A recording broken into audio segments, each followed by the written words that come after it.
Hello guys, welcome back to my channel and enjoy this fanfic part 2. Now let's start the fanfic.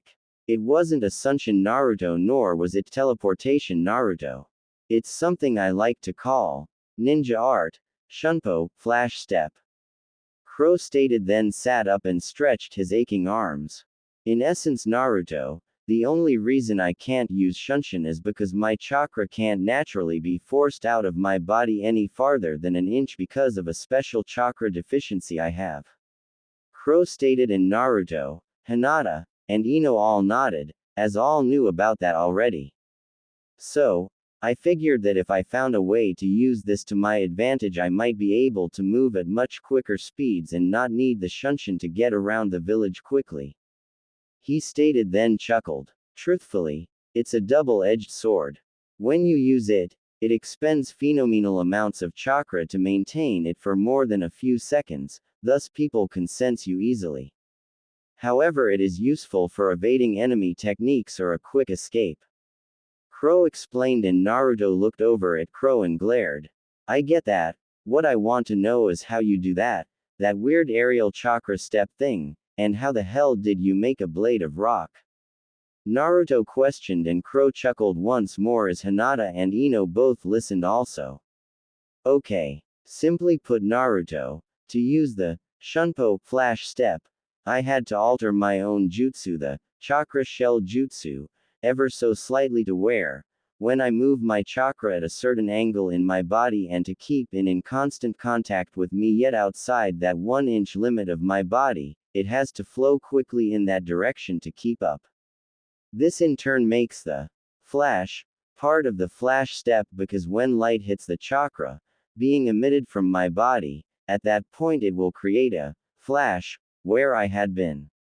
And then while in use it could be confused with a something like a low-level version of the Hiraishin no Jutsu.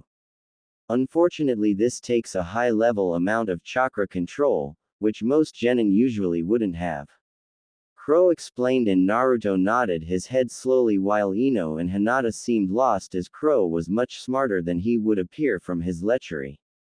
Okay. I got nothing. Also, where's the step in the flash step at if the flash is caused by chakra reflecting light?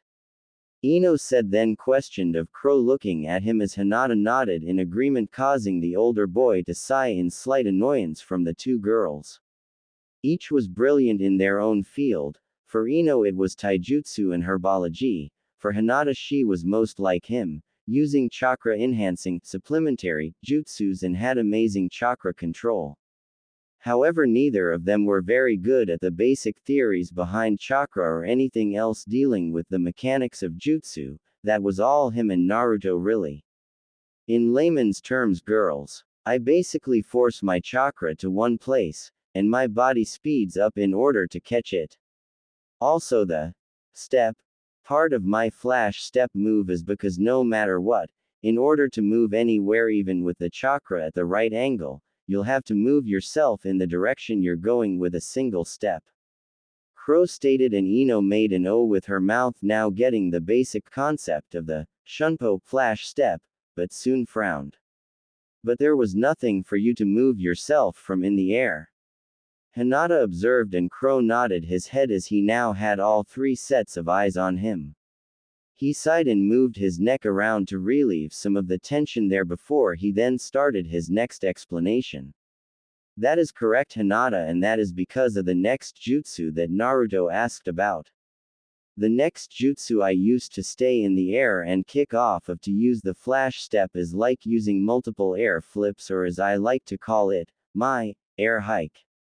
Crow said, and the three genin listened to his every word, mostly because what ninja wouldn't want to be able to do multiple jumps into the air.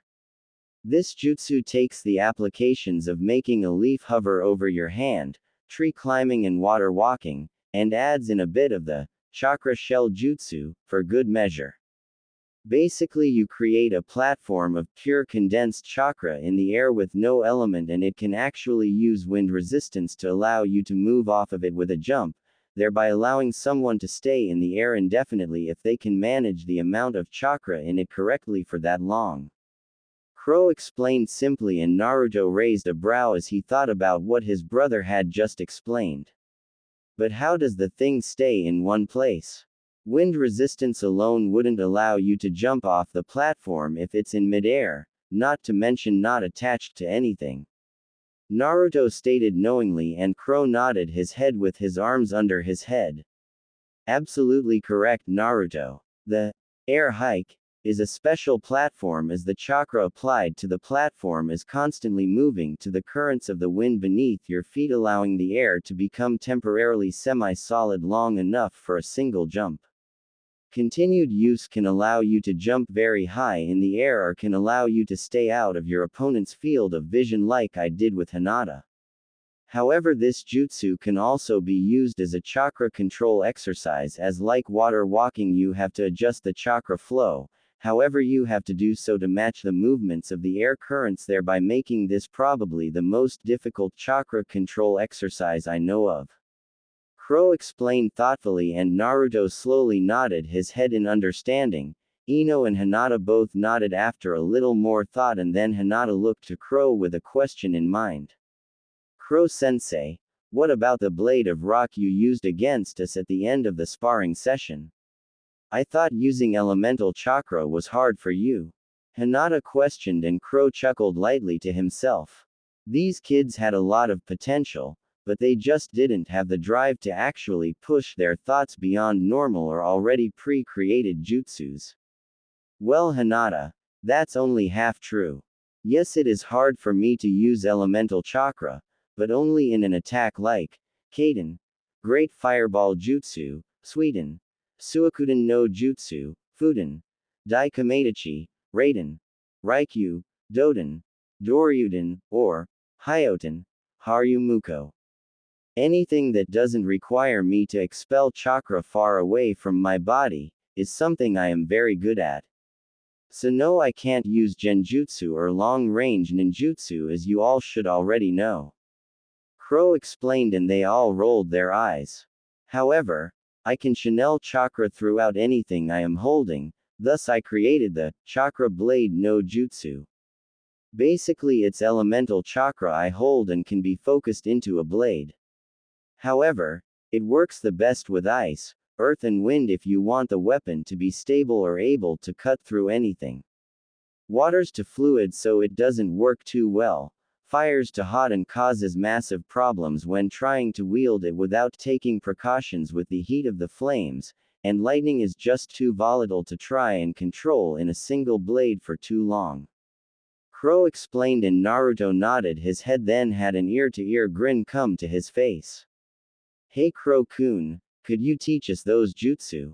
Ino asked sweetly, and Crow, med, and then thought for a few minutes. Just as he was going to answer, however, the alarm went off, and the three genin hopefuls jumped up and nearly out of their skin.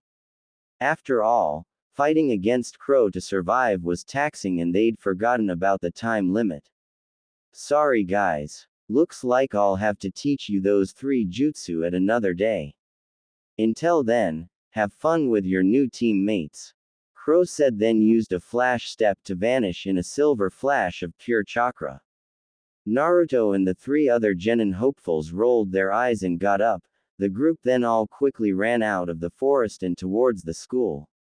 However, a certain snake mistress just happened to have watched the little show and subsequent teaching session that the supposedly weakest genin in the village had put on, and couldn't help but smirk.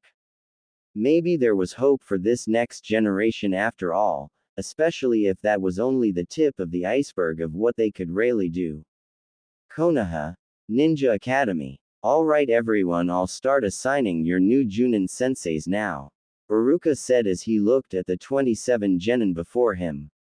Naruto and the rest basically tuned out Iruka, waiting for him to announce who their friend's Junin sensei was going to be.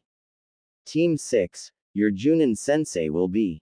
Before Iruka could finish, however, a kunai came from the window and a large black banner that said, "Here comes Team 6 Junin sensei, the lovely and single, Anko Mitarashi."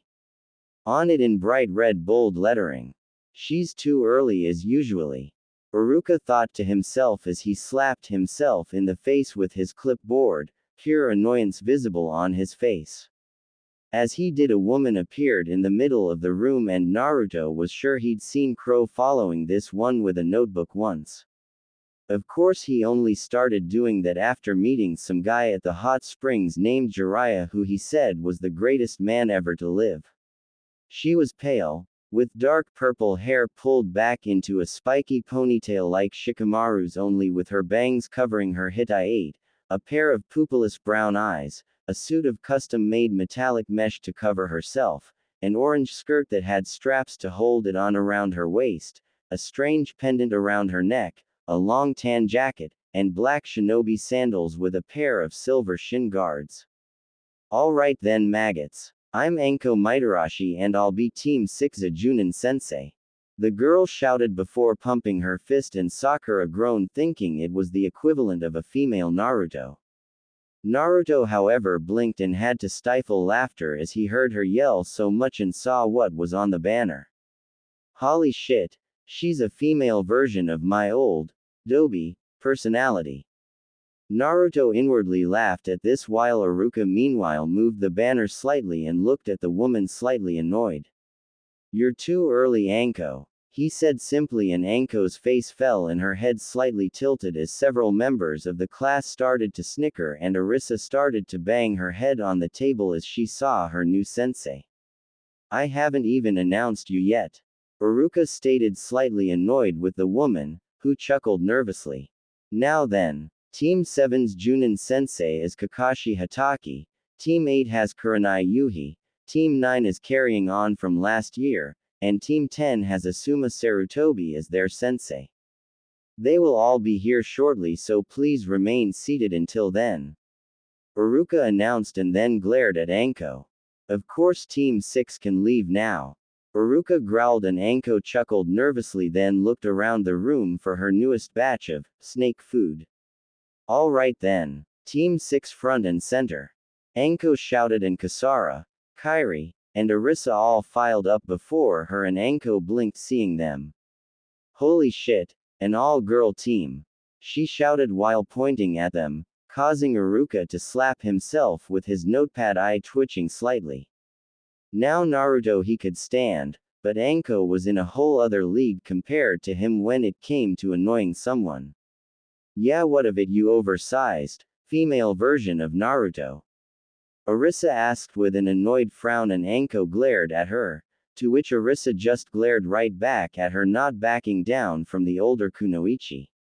Anko then grinned widely as she then started to crack her knuckles menacingly while she looked at the three before her with an evil-looking grin slowly coming to her face. Oh, I'm gonna enjoy this. You three are going to cry and wish you were never born before I'm done with you, Anko said, then chuckled darkly, and Kasara and Kairi glared at their teammate, who shrugged and crossed her arms. Alright, move out, Anko shouted, and then grabbed Arisa by her coat and started to drag her away. Arisa started to scream indignities and curses towards the Junin while her friends just laughed, following her and their new sensei out of the room.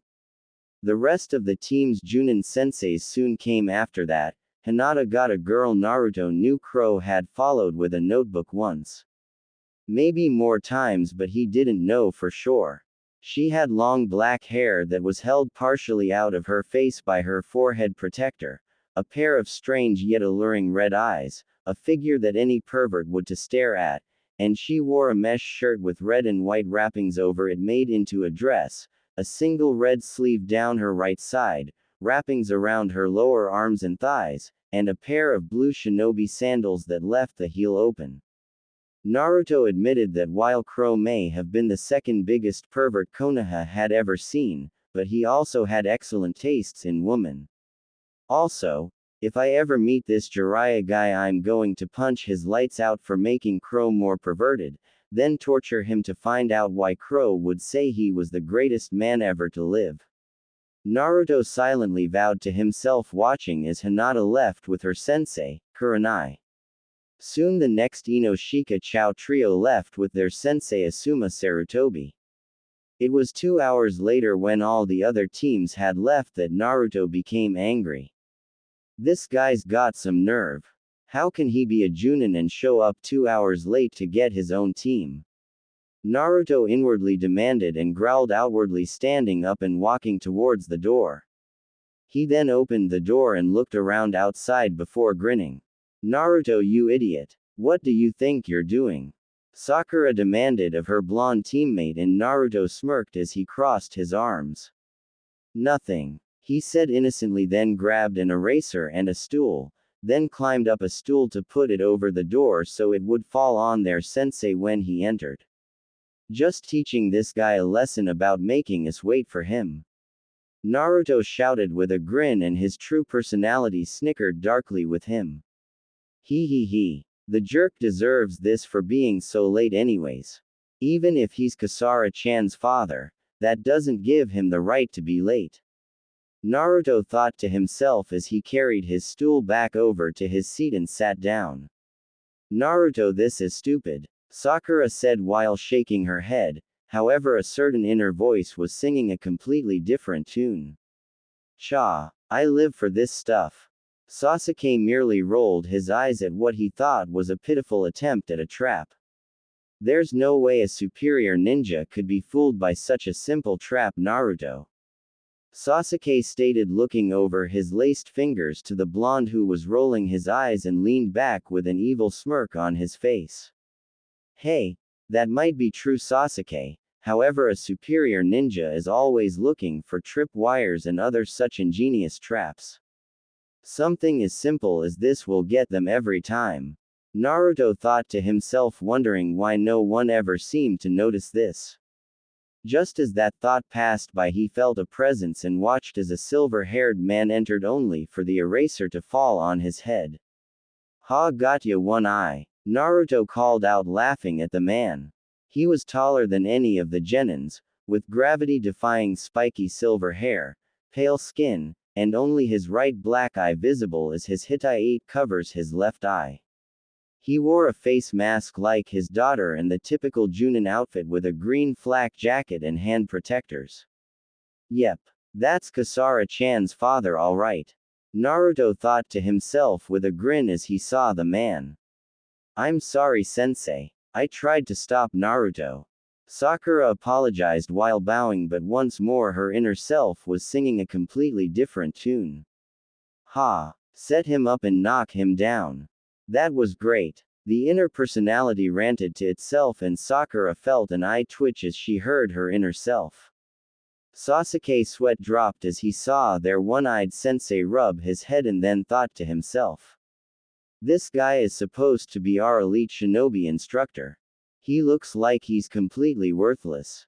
Meanwhile, Kakashi looked over the students but hovered on Naruto for a bit. Isn't that Kasara's friend? Reminds me a bit too much of Obito and Sensei. Maybe I could give him a pointer or two. At least I might if he passes my test, that is. Kakashi thought to himself and looked at Sasuke. The last Uchiha and Obito's cousin, might be a great ninja someday.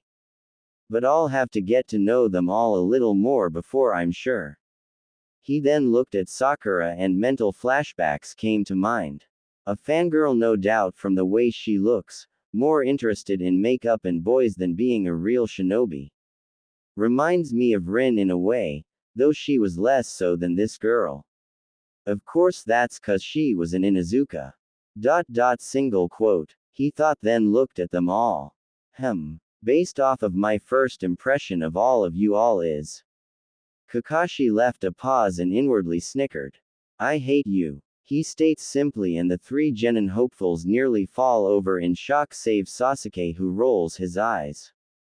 Duckhead's probably thinking along the same line as me. Kakashi thought to himself, then I smiled. Meet me up on the roof. And with that he sunshined away into the roof. Well, he seemed nice. Naruto muttered while blinking his eyes rapidly. Oh well, I got nothing better to do. Naruto said and jumped up, walking out the door with his hands behind his head as Sasuke growled and then quickly walked past him and towards the roof with a frown, making Naruto roll his eyes. Man Sasuke, have to be first in everything or what? Naruto wondered, annoyed as they reached the roof to see their new sensei leaning back on the rail with an orange book in hand, causing Naruto to point. It's the damn book Crow always reads. He shouted angrily, and Kakashi blinked. That psycho Crow reads Ika Ika Paradise. He's not so bad after all. Kakashi thought to himself while Naruto's eye twitched in annoyance. Are all my senseis going to be pervs or what? Naruto inwardly demanded as Kakashi watched as his other two genin sat down looking at Naruto, who was muttering about perverts, strangely. Kakashi sighed sadly as he was forced to now put his precious smut away and actually learn something about his new team. Naruto was sitting next to Sasuke on the right to Kakashi, while Sakura was on the left, and all three seemed a little anxious. Alright, now I'd like to get to know each of you a little better and tell us about yourself. Kakashi said, and Sakura blinked. Like what, sensei? She questioned, and Kakashi thought to himself about it. Oh, you know, what you like, dislike, your hobbies, dreams, things like that. Kakashi said, and Sakura blinked. Why don't you go first, sensei? After all, you are like a complete stranger to us. Sakura offered, and Kakashi shrugged. Okay, he said, then took a thoughtful look. My name is Kakashi Hatake, father of Kasara Hatake, to those of you who didn't know. I don't feel like talking about my likes and dislikes. My dreams are none of your business. And I have many hobbies. Kakashi said, and Sakura grumbled about only getting his name while Naruto snickered when Kakashi finished. Alright, Blondie, now it's your turn. Kakashi said while looking at Naruto, who blinked and then grinned widely. Alright, my name's Naruto Uzumaki. I like ramen and my big brother Crow. I dislike morons who take others for granted and people who treat others like they're nothing but weapons. My hobbies are eating ramen, and learning ninja stuff from my big brother Crow. My dream is to someday earn the respect of those around me and fulfill my father's last wish. Naruto said happily, but Kakashi could hear some hint of sadness and anger in his voice.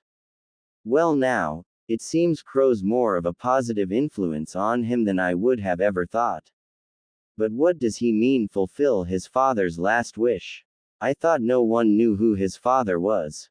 Let alone him. Kakashi thought to himself while looking at Naruto for a few seconds, then eye smiling. Alright, Pinky, your turn.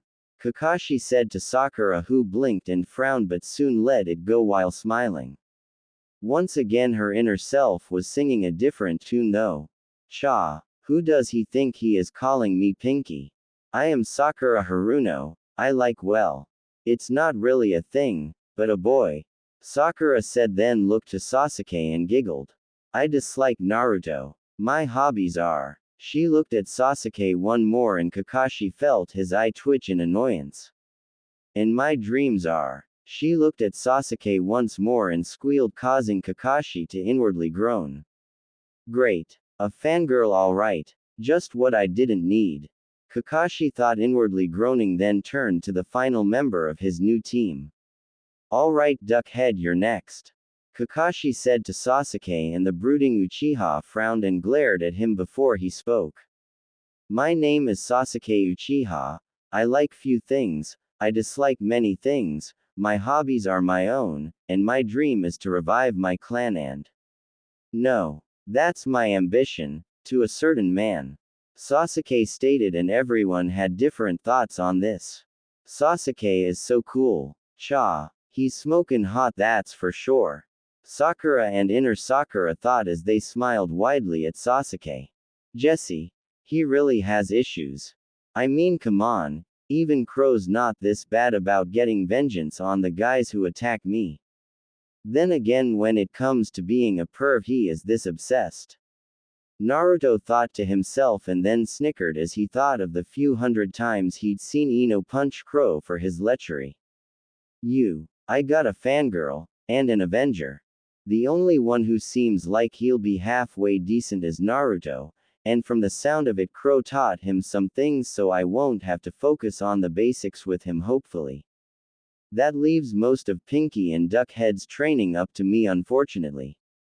Kakashi thought to himself, a hand on his cheek as he looked over his team. Then I smiled. Alright, I believe we all know each other well enough. Formal training begins tomorrow. Kakashi said, and Naruto pumped his fist. Yes sir. What will our duties be? Naruto asked excitedly, and Kakashi sighed, feeling maybe Naruto had training, but if this was how he acted, then his personality, not to mention his choice of clothing, would possibly be more a danger than an asset. Our first project shall include only the members of this team, Kakashi said to the three, and Naruto inwardly frowned. What is it then, sensei? Sakura asked of their Junin sensei. Survival exercises, Kakashi said factly, and Naruto narrowed his eyes on his sensei with a frown on his face. So, he's going this route again. From what Kasara has told me, her dad always uses survival exercises as a way to fail his teams. This is because of the fact that no one has reached his standards. Crow informed me that the old survival exercises is actually a test of teamwork. He said that in Kiri they use the same thing only before the Genin test, and it was so that two possible Genins would become closer, and thus when the final exam came it would be all that much harder to them. Naruto thought to himself as he watched his teammates question their instructor. But, Kakashi-sensei, we had survival training all throughout our time at the Ninja Academy. Sakura stated, and Naruto frowned as he heard her complain. Nay. But Sakura, Crow-ni-san takes me out on harder survival exercises than anything that the academy did. Naruto states, and Sakura glares at the blonde. Please Naruto. Your brother may be one of the coolest guys in Konoha, but he's still only a civilian. And I think Iruka-sensei and Mizuki-sensei know a lot more about training and survival than he would. Sakura said, and Naruto growled angrily, glaring at the pink-haired girl. Don't talk about my ni-san like that, Sakura. He does so know what he's doing when he teaches me.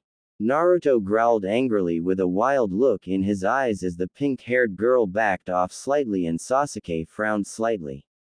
Kakashi blinked. Naruto was the one who never got mad according to Anbu intelligence. However, it looked as though his brother was a bit of a sore spot with him.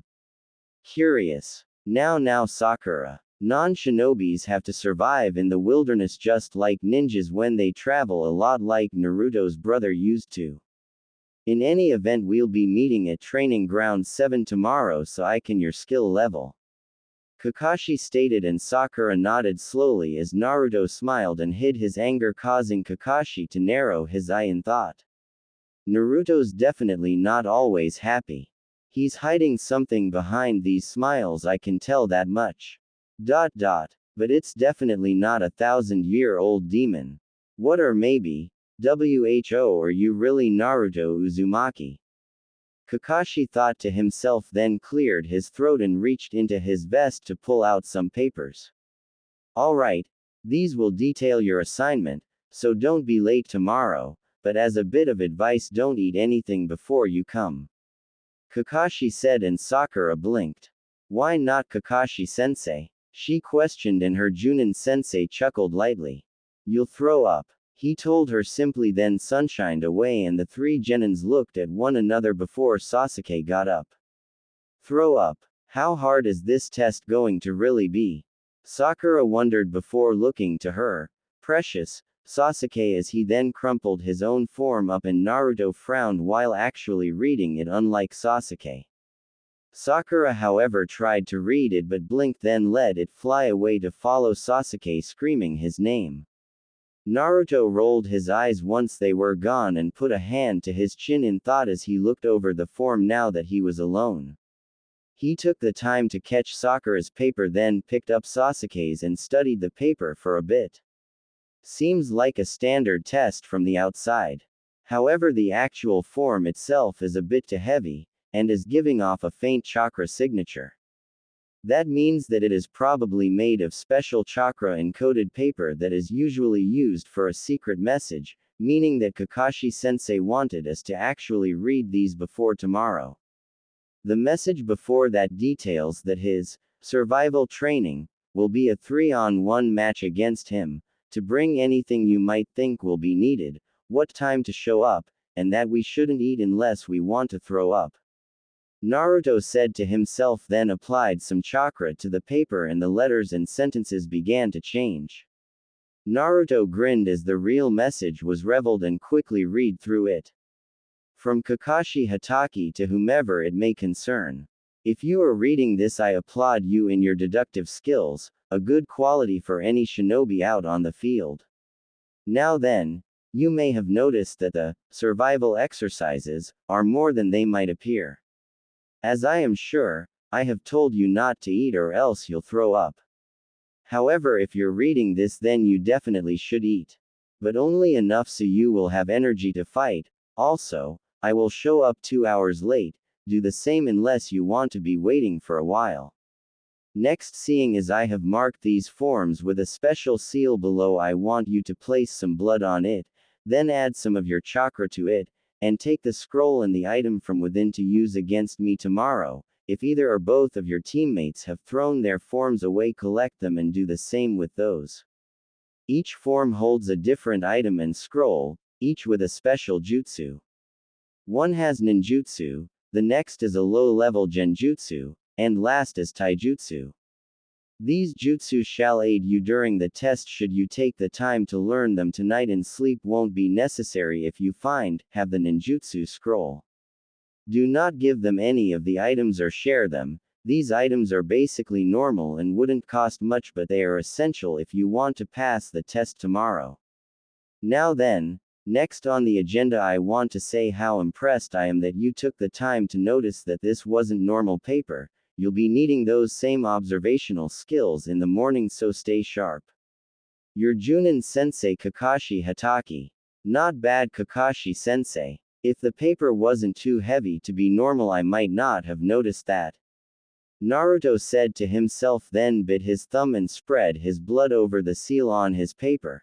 He then placed some chakra into it and grinned as a small note and what looked like a bag of pills appeared next to a scroll. Alright, let's see what's first. Naruto thought to himself as he picked the note up and read it. Soldier pills, developed by the military for use on the main field. It doubles a person's chakra capacity and output, allowing for stronger jutsu uses and higher stamina. It allows a person to go non-stop for 3 days and night. However, prolonged use leads to paranoia and near total exhaustion. Naruto blinked and then grinned as he looked at the bag in hand and then opened it up.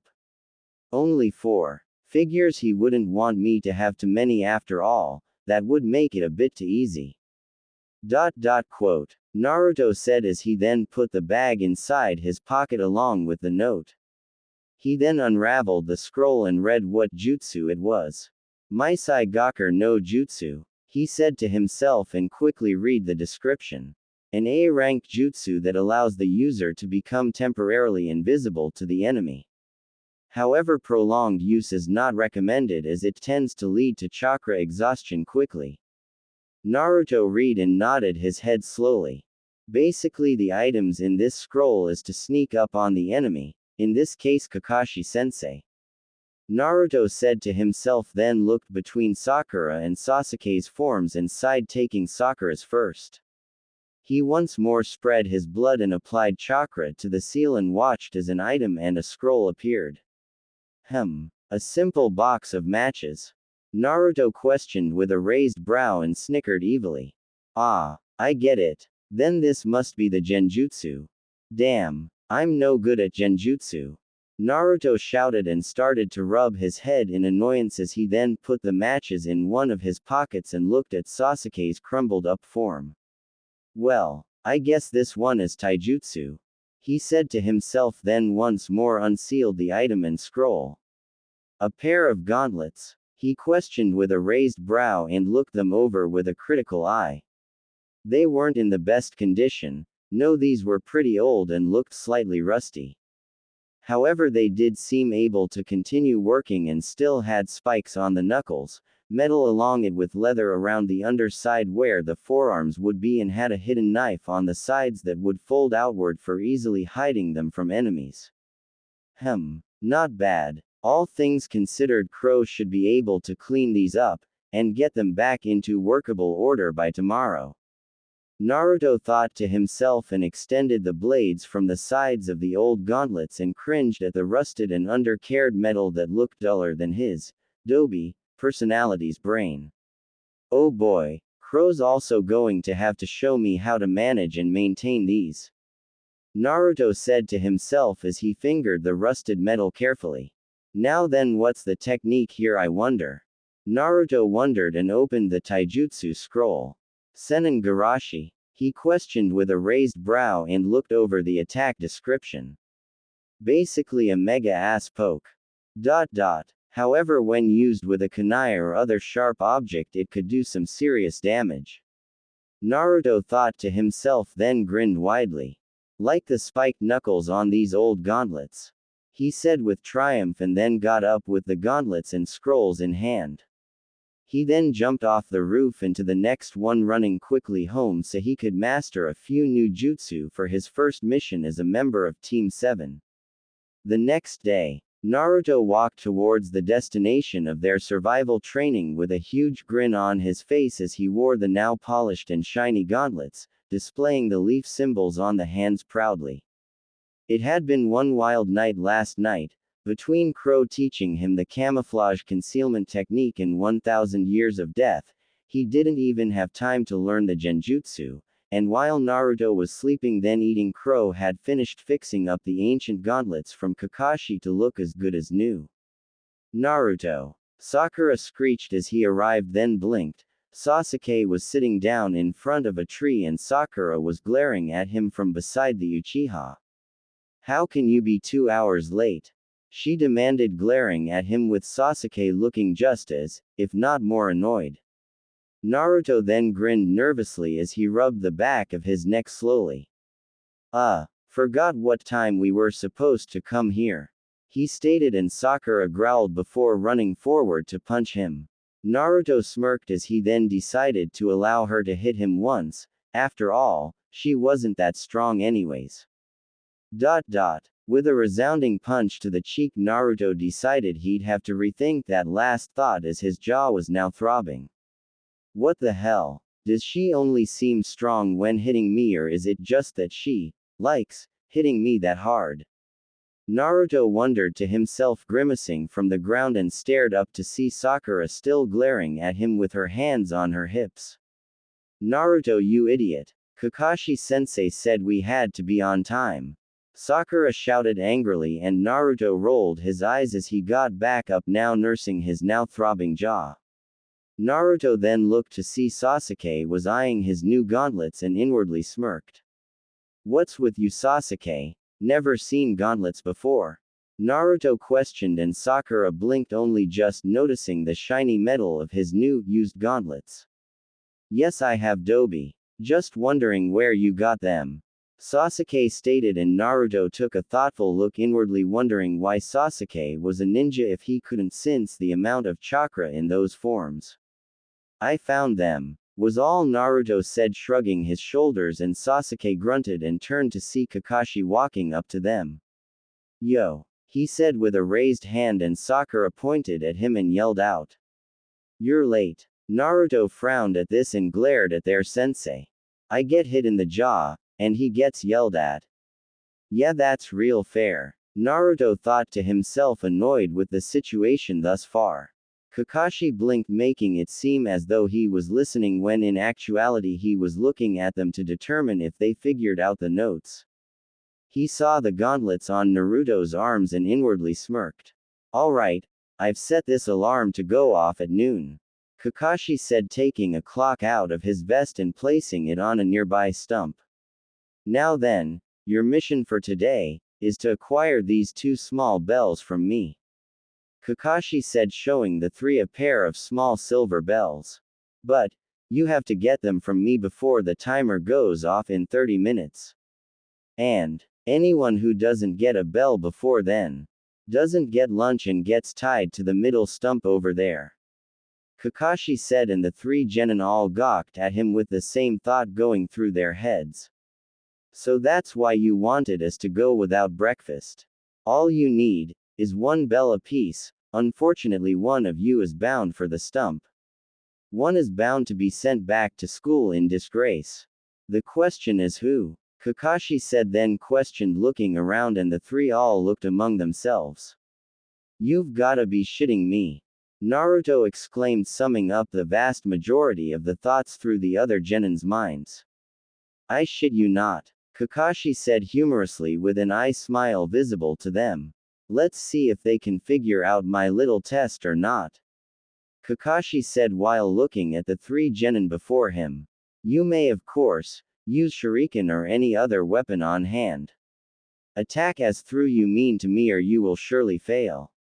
Kakashi said simply, with a lazy look to his one visible eye. But if we do, that could seriously hurt you. Sakura exclaimed, and Kakashi shrugged his shoulders but paid special attention to the calculating look in Naruto's eyes. He was disguising it well, appearing to be staring off into space, but Kakashi wasn't a Junin and a former Anbu captain for nothing. Alright, now, let's begin. Kakashi said, as then Sasuke and Sakura swiftly ran to hide themselves, leaving Naruto there to stand before Kakashi.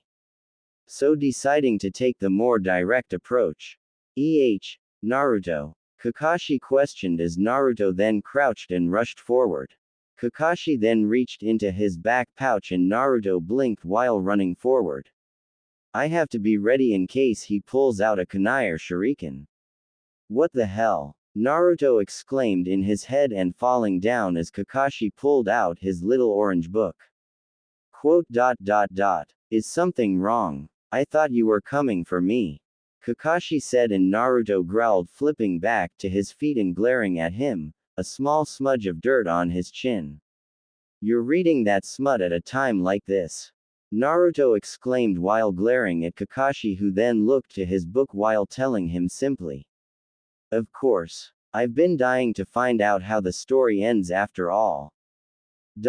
Quote. He stated, and Naruto started to growl, his eye twitching rapidly.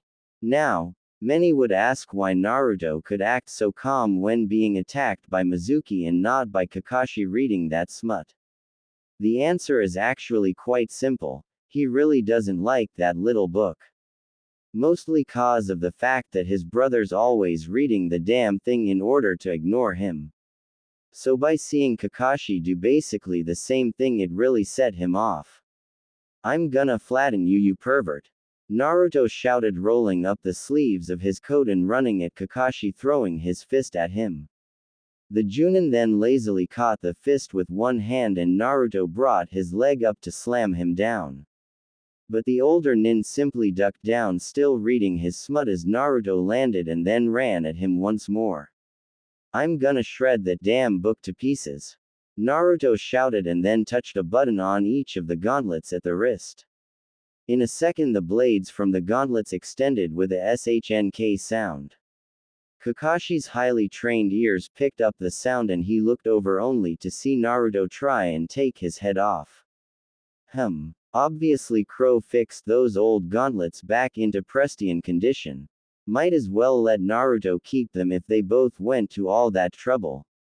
Although I really need to teach him how to fight with them better. Kakashi mused as he then jumped up as Naruto spun with the blades. Kakashi then landed behind Naruto and inwardly grinned. A good shinobi never shows his back to the enemy. Naruto. Kakashi said with an eye smile, his hands making the seal of the tiger. Naruto, get out of there. You'll bleed. Sakura shouted and Naruto growled. Stupid. That girl really needs to learn not to give away her position like that. Naruto thought as he looked over his shoulder to see Kakashi's position and his eyes widened.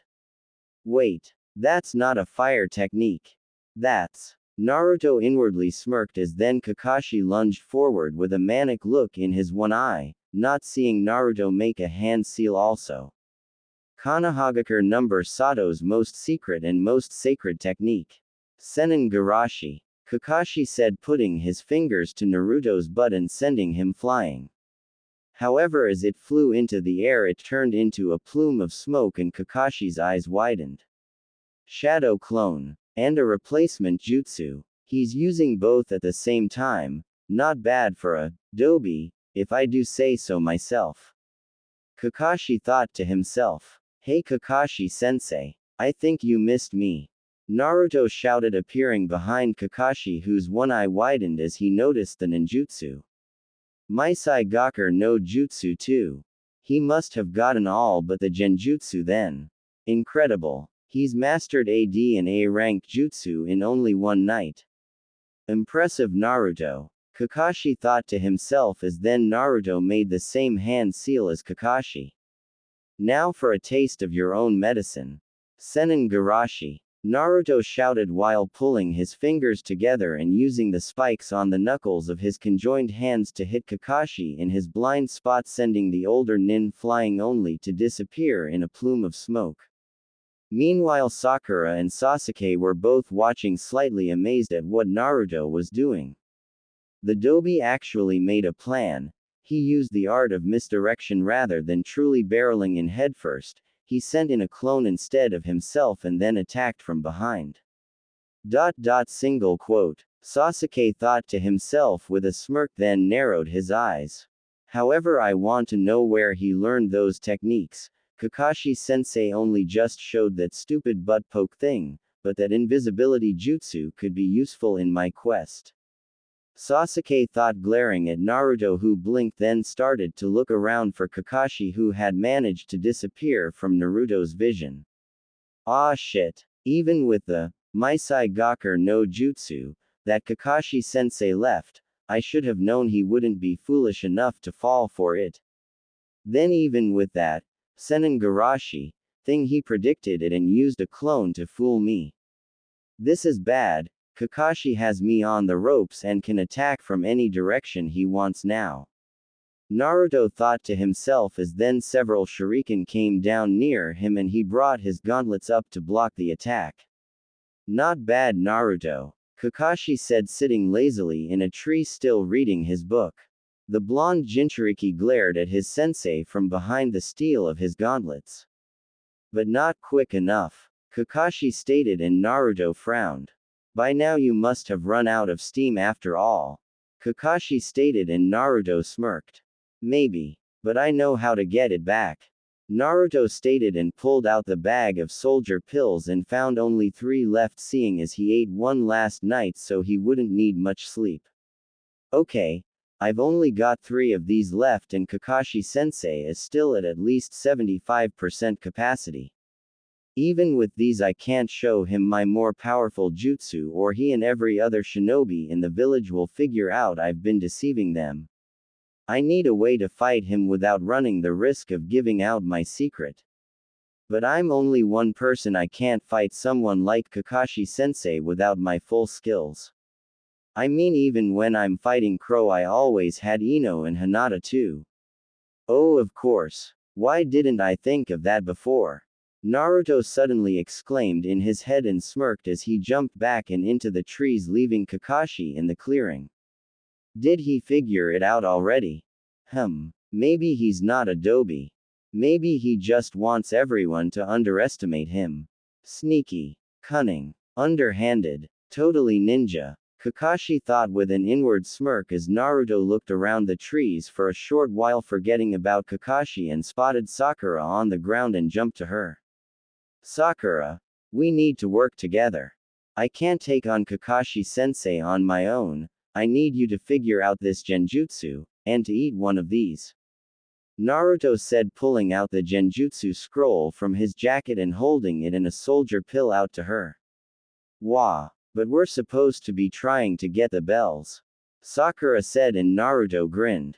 If we can get something besides those bells from Kakashi, I'm sure we can have all 3 of us pass, Naruto said, and Sakura raised a brow, confused. Come on, Sakura.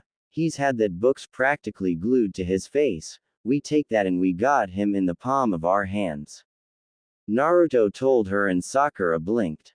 Did Naruto just make a sensible plan? Alright, but what's the pill for? Sakura said, taking the two items, and had a questioning look on her face. It's called a soldier pill.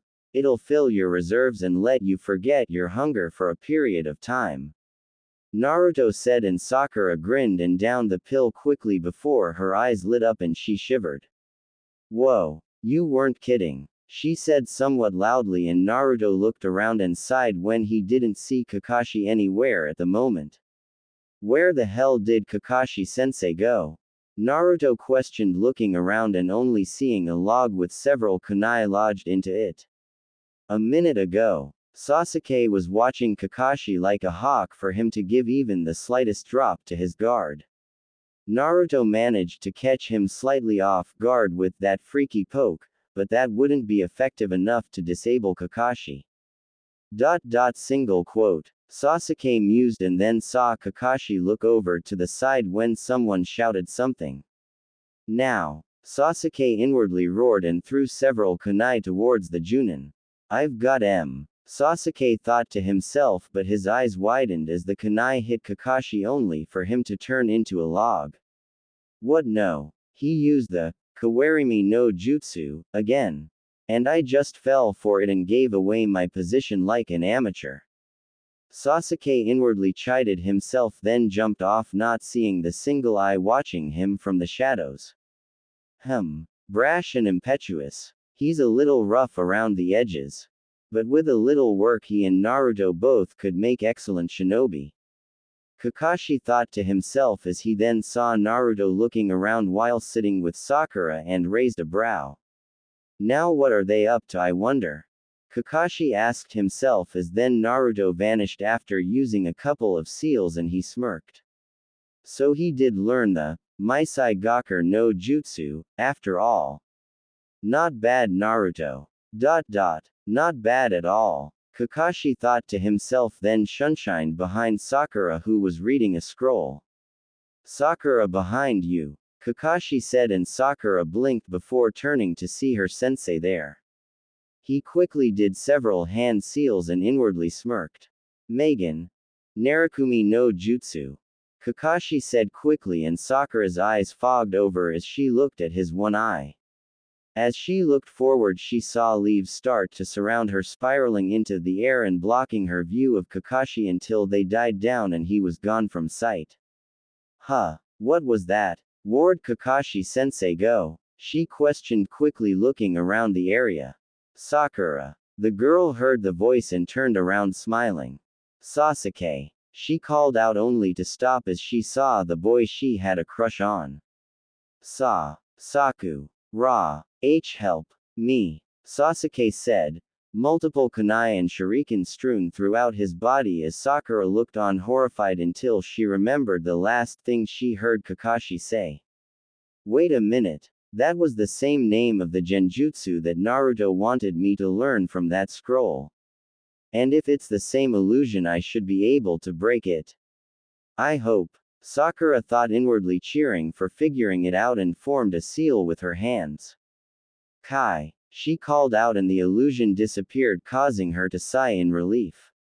Naruto. I don't know if you knew what that jutsu was, but thanks. If I hadn't known there was a technique like that, I might have actually fell for it.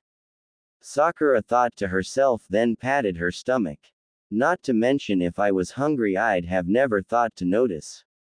She thought, not seeing Kakashi above her, his book still out, with a small smile behind his mask as he saw the girl get through his challenge. Naruto must have shared one of his soldier pills with her as well as the scroll for that genjutsu. Then that means he's also going to give one to Sasuke and have one left for himself, if I'm right about him eating one last night rather than sleep. Excellent work, Naruto. You're proving your former teacher's Sanzaruka wrong. Naruto. Kakashi thought, then looked out in the clearing to see Sasuke standing with his arms crossed, looking direct at him from below. You'll make a fine shinobi. He thought to himself and jumped down towards the young man. So, just you and me now. Kakashi said, and Sasuke glared at the older nin. I'm not going to beat him as easily as you did Sakura. Sasuke said, and Kakashi smirked. He probably thinks I caught Sakura in an illusion just now from my statement. However, he's so hungry he doesn't realize that I mean he's the only one in the area. Naruto must not have found him in time. Too bad. Kakashi thought to himself, then crossed his arms slightly, still reading. Save you boasts until you've got a bell. Duckhead. Kakashi said, causing Sasuke to glare at him heatedly. I'm going to show you the true strength of the Uchiha clan. The most elite family in all of Konohagakure no Sato. Sasuke said, and Kakashi finally put his book away and then told the dark-eyed boy with an eye smile. I look forward to it. No matter how annoying or anal, this kid's still an Uchiha. I can't leave my guard as open as I have up until now. I shouldn't have left it so low while fighting Naruto, but I needed to his level of skills. Kakashi thought, as then Sasuke threw several throwing knives at him and he flipped out of the way of them. One of which then cut a nearby somewhat concealed rope, and Kakashi's eye widened. A trap? He questioned quickly and dodged out of the way only for Sasuke to appear behind him. Sasuke then kicked at Kakashi, but the older nin caught the leg with his left arm, grabbing by the ankle with his right. Sasuke then tried to punch him and Kakashi used his left hand to catch at his eye, still only half open, as Sasuke then tried to kick him and Kakashi moved him to an angle where he was almost upside down but managed to block the blow. Sasuke smirked as he then quickly reached for the bell at Kakashi's waist. Kakashi's eye bolted open as he had to release Sasuke and leap back, the tip of the young boy's finger grazing the bell slightly as Kakashi frowned. It's a good thing I put my book away. This kid's amazingly skilled, I wouldn't even be able to read it if I tried. Kakashi thought to himself as Sasuke slowly got up. I'll admit it, Sasuke. You're not like the others. Kakashi said, and then blinked as Sasuke started to perform several hand seals ending in a horse and tiger. Kaden. Gukaku no Jutsu. Sasuke shouted, and Kakashi inwardly cursed as a huge amount of fire came his way. As the fire soon cleared, Sasuke saw that Kakashi had somehow managed to escape, and the young genin looked all around himself for the Junin. Where is he? Above. Behind me. Where'd he go? Sasuke wondered, then felt a pair of hands take hold of his legs by the ankles. Below. Kakashi called out as he then pulled Sasuke down to where only his head was left visible. Doden. Shinju Zanshu no Jutsu. Kakashi said as he came out of the ground and looked at the now glaring boy. I'll admit you aren't like the others. Although, you still have a long way to go. The older nin said with an eye smile. But then heard something that sounded like yelling and rolled his eyes. Naruto must have found the food. He thought to himself, then disappeared, leaving Sasuke in a hole. Sasuke. Naruto whispered from beside him, and the said boy blinked and looked around. Where are you, Dobe? I can't see you, he stated, and with a light chuckle Naruto appeared at his side. Where'd you learn that? He demanded quickly, and Naruto rolled his eyes. I'll tell you later. Now do you want to beat Kakashi-sensei? Naruto questioned, and the Uchiha nodded his head. Then we're going to have to work together. Naruto said, and pulled Sasuke out of the ground. The Uchiha then patted the dirt off his shoulders and frowned. Why should I work with you, or the fangirl? He asked, and Naruto crossed his arms. Because I have a way to give you your strength back and lose your hunger problem. Naruto said flatly, and Sasuke growled, then mulled it over in his head. Hurry up. That damn timer could go off at any moment. Naruto stated, and Sasuke thought it over much quicker. On one hand, he could try and attack Kakashi now, but that would be bad as Kakashi obviously could take him when he's already weakened, and that last jutsu nearly what was left of his energy. On the other hand, Naruto was showing a bit more tact than normal and said he could give him back his energy and strength. Alright, I'll bite. What the hell's your plan? Sasuke questioned and Naruto smirked. First eat this, then we find Sakura and the plan goes in order. Naruto said, handing a soldier pill to Sasuke, who popped it into his mouth and ate it. His eyes bolted open as he felt his strength return and his hunger die down. Cool, huh? I better have mine now just in case. Naruto said, eating his, and then cracked his neck with a smirk. Alright, seeing as you weren't just spouting out nonsense, I'll listen to this plan of yours. Sasuke said as Sakura came from behind a bush and grinned seeing him. However, you have to keep that away from me until we're done. Sasuke said, pointing to the pink-haired girl with a frown, and Sakura slumped. Right. Anyways, here's what I think. So Naruto wasn't here. Kakashi mused, seeing no signs of the blonde at the memorial stone where he'd left the lunch boxes. He made me come here with a clone probably, while he's had time to plot with Sakura and Sasuke by now. Clever Naruto. I might have to recommend you for Anbu if this keeps up. Kakashi thought to himself, then heard something from a nearby bush as Naruto jumped at him with the blades of his gauntlets out once more. Haven't you tried this once before? Kakashi questioned as he jumped back, evading Naruto's attack. Kaden. Gukaku no Jutsu. Came Sasuke's voice from behind him, and Kakashi's single eye opened wide. He quickly used a replacement jutsu and reappeared in a nearby tree, looking down to see that the Naruto down there disappear into a plume of smoke. He then got ready to attack Sasuke, only to yelp and grasp his arm as a blade cut him and drew blood. His eye widened once more as Naruto was beside him, some slight blood on his gauntlet's blade, and the older nin quickly jumped back away from the younger nin. At that point the alarm went off and he let out a sigh of relief. Time's up, he said, and the three genin jumped out in front of him with smirks. What's with all the smirks? None of you ever got any. Kakashi was cut off as he then saw that Sakura had the two bells and tossed one to Sasuke. The Junin blinked multiple times as he saw this and then looked to, whistling innocently.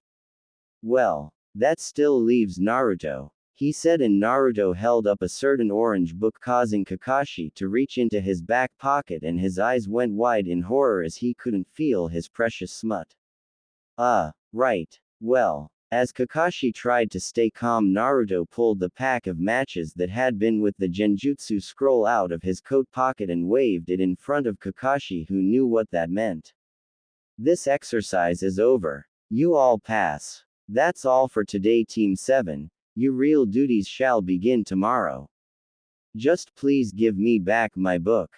Kakashi said, looking pathetic, and Naruto took a thoughtful look. I don't know. What do you guys think? Naruto questioned of Sakura and Sasuke. Naruto was walking down the streets with his arms behind his head and a thoughtful look on his face.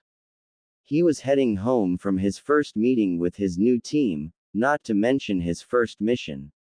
Painting a fence. Man, why did the old man assign us such a stupid mission? Naruto wondered aloud, then stopped as he felt something dark and disturbing. Naruto turned around and saw through the crowd of civilians a single masked ninja in black. This normally wouldn't be unusual, but it was the fact that he had no headband and that no one else seemed to see him that was. He was wearing a baggy black suit, with black Anbu-type armor on him, armor on his shoulders and upper arms. His right arm was strapped to his left shoulder. Anbu shin guards were on him, with a strange device attached to his right knee, black hip and waist armor, and he had a long black scarf. The bolts in this armor were visible and were colored a rusty orange. His face was totally concealed in black leather bands, with a small bit open for his right eye, hidden by shadows, and an orange bolt holding the belts together.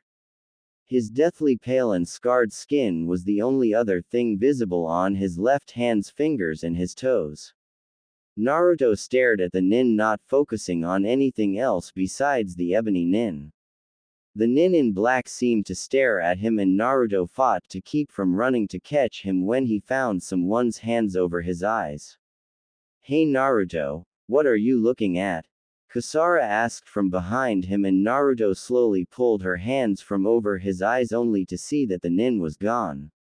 Not even the slightest hint of his presence was visible to Naruto any longer, and that unnerved him greatly. "Nothing," Naruto said distantly as he looked to that same spot, Kasara following his gaze but holding a question in her eyes. What had Naruto so badly scared? Later that night, Konohagakure no Sato rooftops. Crow stood on the roof of the hotel he and Naruto shared. He had his arms crossed and his eyes closed as two shadowed figures appeared behind him. The pale teen smirked as he looked at one of them from across his shoulder. "What took you? I was beginning to think you were going to be as late as Kakashi," he stated factly. "I am sorry, master. I should not have been late but was delayed upon seeing a cat in a tree," the other figure said, moving forward and bowing to Crow. He a mask made of leather bands that were covering his face, with a small hole for his right eye and an orange bolt to hold the bands together tightly. The only visible skin he had was on his left hand's fingers and toes, both of which were pale and horribly scarred. He wore black armor on his right arm that attached it to his left shoulder, covering his hand from view, a black Anbu issue chest plate, black armor down his hips, and more Anbu issue armor on his shins, a black armored pad or maybe bracer on his right knee, black armored ninja sandals, black armor down his left shoulder, and black Anbu wrist protectors on his left arm, all of the armor having orange bolts in it, giving him some color. He also had on a baggy totally black suit that covered every inch of his body, and a scarf around his neck and reaching down his back. The man wasn't very tall, it would seem. However, he also seemed to slouch ever so slightly, making him appear shorter than he actually was. "Never mind, Sable. What have you brought to me?" Crow questioned, and Sable simply moved his neck from side to side, relieving some tension and making a popping sound. "A mission from the land of waves shall arrive soon, master. However, it will be of much higher caliber than the client shall inform. I suggest I should accompany the team sent to protect them," Sable explained, then suggested, and Crow med moving one hand to his chin ever so slightly. "No, Sable, we will both go. I'm going to make sure that Naruto and his new team get the mission. Now who do you know will be an enemy?" Crow said, then questioned, and Sable's head twitched slightly. "One of the 7 shinobi swordsmen and the demon of the hidden mist, Zabuza Momochi, his young ward Haku, and the demon brothers, Gozu and Maizu, as well as a man named Gato and his troops of Nuke, Nin and Mercs," Sable reported, and Crow smirked to himself slightly. "Well, so Momo's there, Alright, I could use him on my side. Sable, find Luna and bring her up to speed. We'll need her for this mission. Then I want you and her to stay out of sight until I need you. Stay close, but don't interfere unless it looks dire," Crow stated, and Sable nodded once, then slowly looked at him. "Master, the Uzumaki boy you have had me protect. He saw me today. Felt my presence even," the black-clad nin said, and Crow's eyes widened visibly at the implications. "Are you sure, Sable?" he demanded, and his servant nodded his head once more. "Well now, so Naruto has a special bloodline after all," he said to himself, and his servant then seemed to take a confused posture that Crow immediately recognized. "Only a select few are able to see you.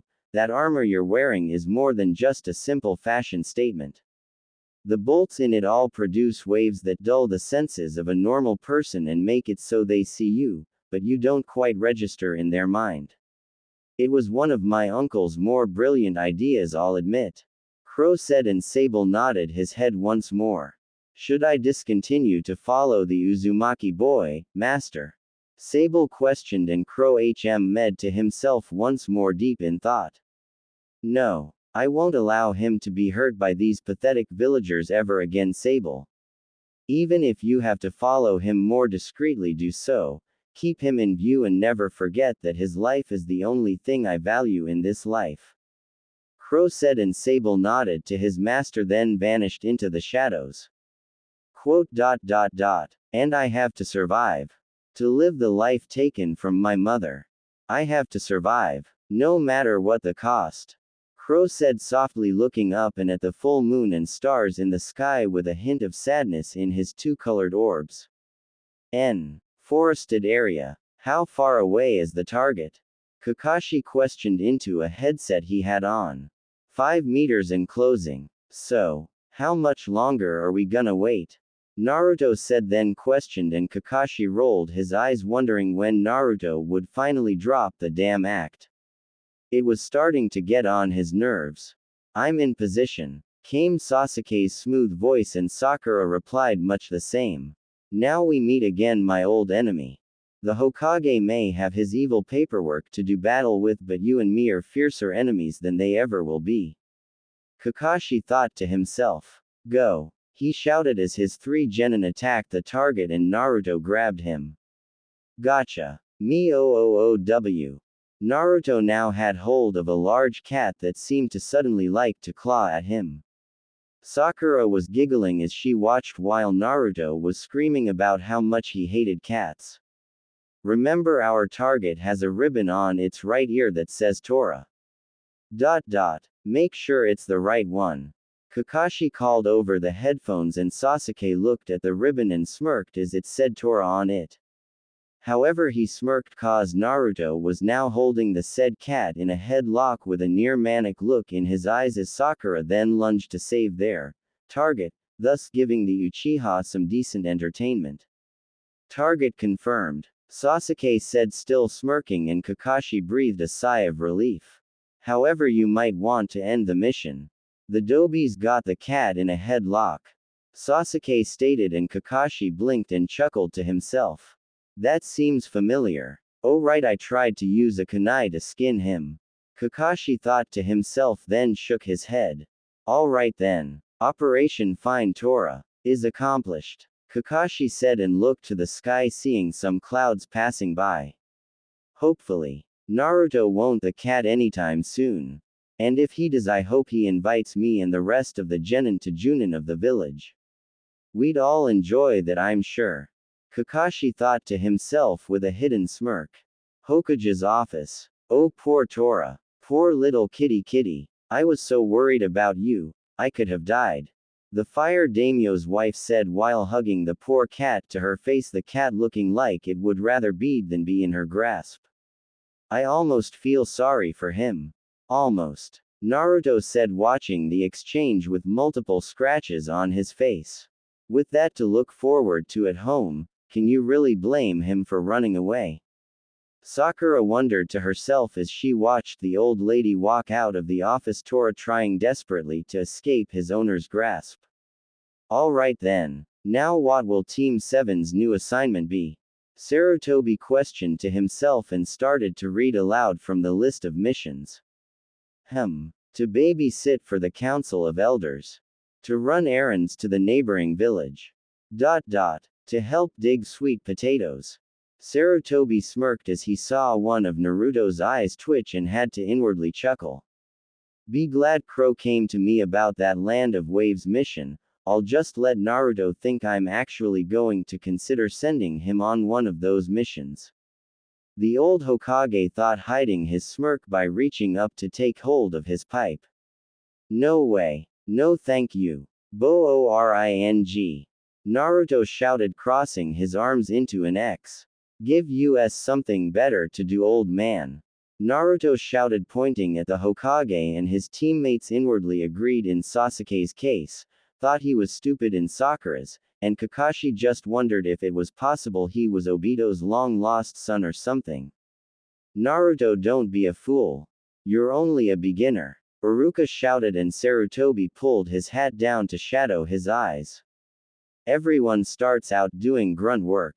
It's where you get experience, so you can work your way up to the bigger things. Iruka told Naruto while nearly standing when the door to the Hokage's office opened and Crow walked in reading his perverted orange book, causing all of Team 7, Kakashi included, to stare at him as he walked to stand before the Hokage. "You sent for me, Lord Hokage?" he asked, never looking up from his book, and the Hokage nodded his head, hiding a smile by taking a smoke from his pipe. "Yes, Crow. I wanted to know if you'd be willing to use your knowledge of the Land of Water to help an escort team reach the nearby Land of Waves quickly." Sarutobi questioned, and Crow looked over his book. "Who am I going with?" he asked, sounding somewhat uninterested. "Well," the Hokage started, and Naruto jumped forward. "Let us go, old man," he stated quickly, and Crow chuckled while Iruka growled.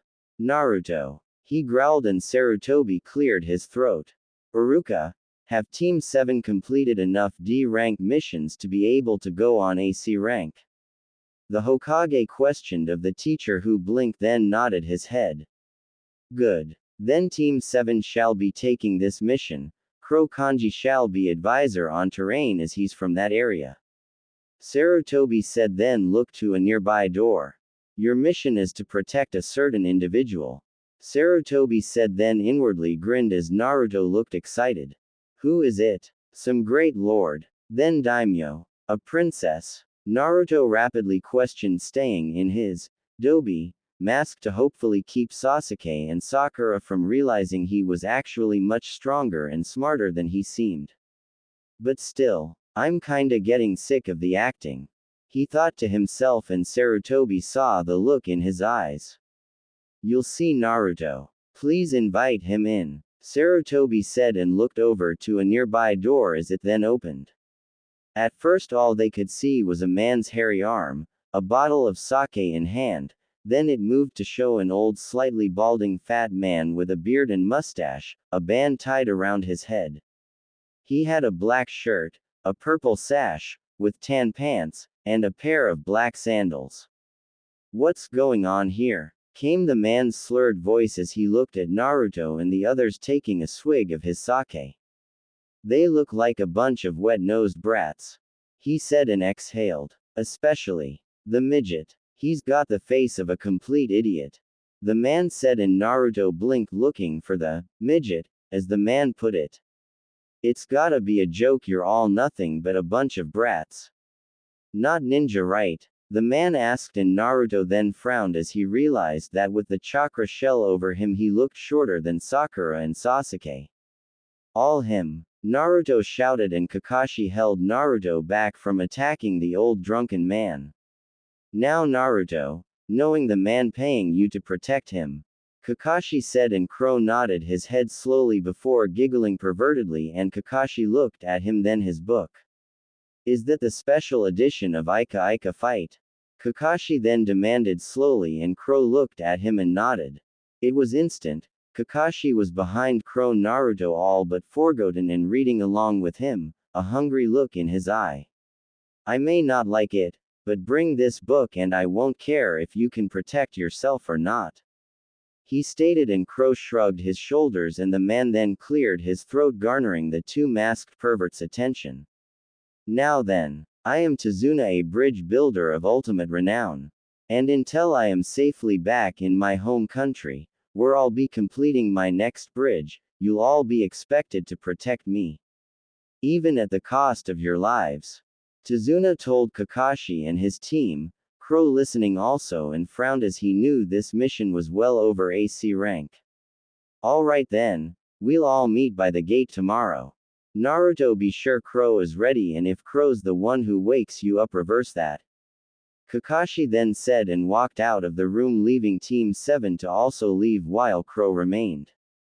"So then, Tsunade, you might find it interesting that Crow is native to the Land of Water," Sandame said, and Tsunade paled slightly. "I hope there isn't anything too dangerous out there for them to handle.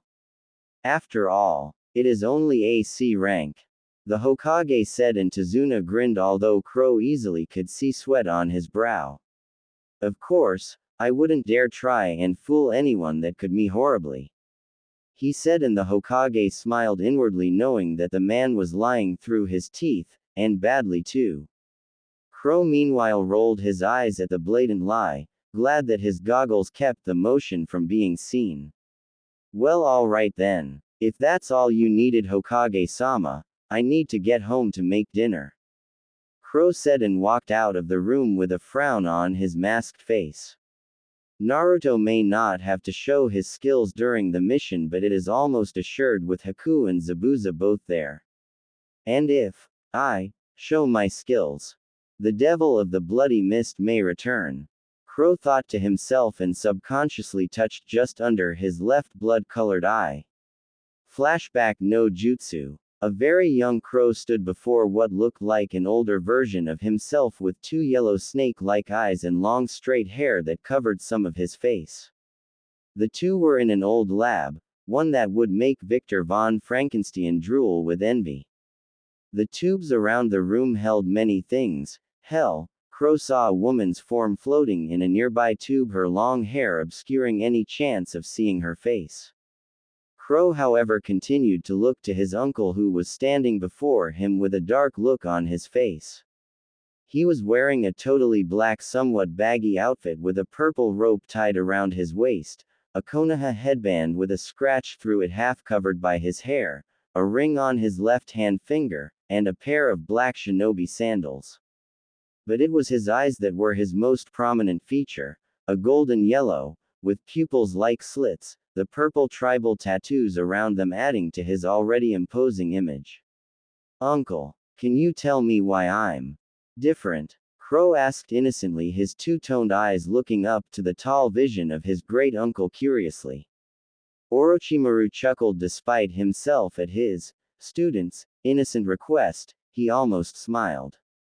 Almost. Simple, really, Ioku. Your father wanted you to be the perfect fighting machine. I took steps to ensure this, Orochimaru said, and Crow tilted his head to the side. But what steps did you take?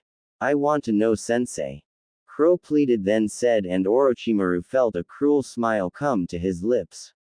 Very well, Ioku, look into the mirror over there. Orochimaru stated, and Crow did as told, looking to his reflection quickly. Now then, nephew, what do you see? His uncle questioned of the boy, who tilted his head slightly at the question. What he saw was an 8-year-old child staring back at him with large snake-like eyes, one different than the other, and purple tribal tattoos like Orochimaru.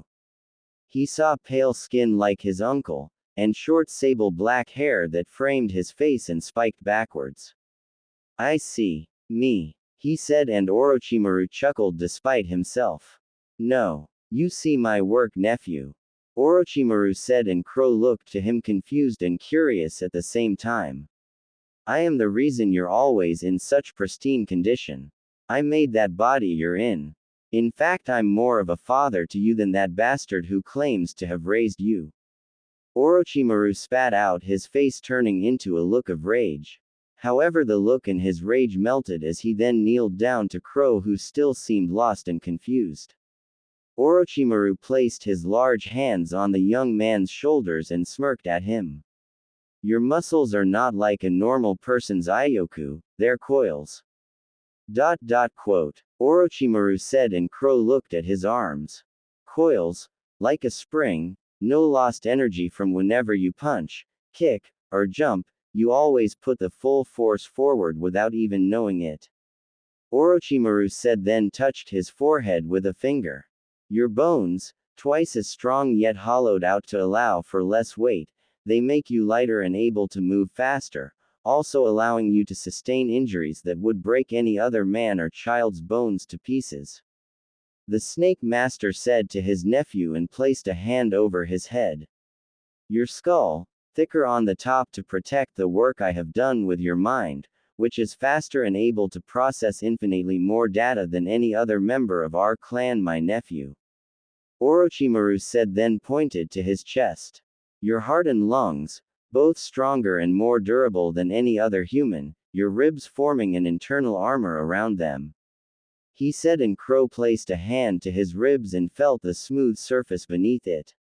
And last, like the serpent who sheds his skin, so shall you never have to deal with blemishes or any such thing, only the skin slithering off your body once a month. And over time, more of what I have made you into shall become apparent, my nephew. Orochimaru told him, and Crow blinked and motioned to his eyes. Then, did you make my eyes different? He asked, and Orochimaru raised a single brow into his hair. Watch. Crow said and closed his eyes, only to open them now, blaring his bloodline as Orochimaru's eyes widened and a sick grin came to his face. No, Ioku, that is your own special gift. You will have to thank your mother for it. Orochimaru told Crow, who nodded his head and smiled to his uncle. Sensei, if you're more like my father, can I call you Tsunade then? He questioned, and Orochimaru blinked, genuinely surprised yet again by the boy. Maybe, but you father really wouldn't like that, Ioku. Sensei is fine for now. Orochimaru told the boy, who pouted. Aren't you disgusted with me for what I have done to you? Orochimaru asked, genuinely intrigued, and Crow shrugged his shoulders. Why would I be? You've made me stronger, looked out for me since I was little, taught me how to fight, and protected me from my dad and those bloodline haters. Why in hell would I hate you, Sensei? Crow asked, and Orochimaru looked at him for a long while, amazed by the child before him, a child born of his own family. One that shared a link to him by blood rather than ambition. Flashback no jutsu, Kai. Crow shot up from his bed, sweat on his body before he laid back down and placed a hand on his head. What an idiot I was. He mumbled to himself and looked at a nearby clock, groaning when he saw how early it still was. Damn it. I can't keep doing this to myself if I ever want to find him. To repay him for that day.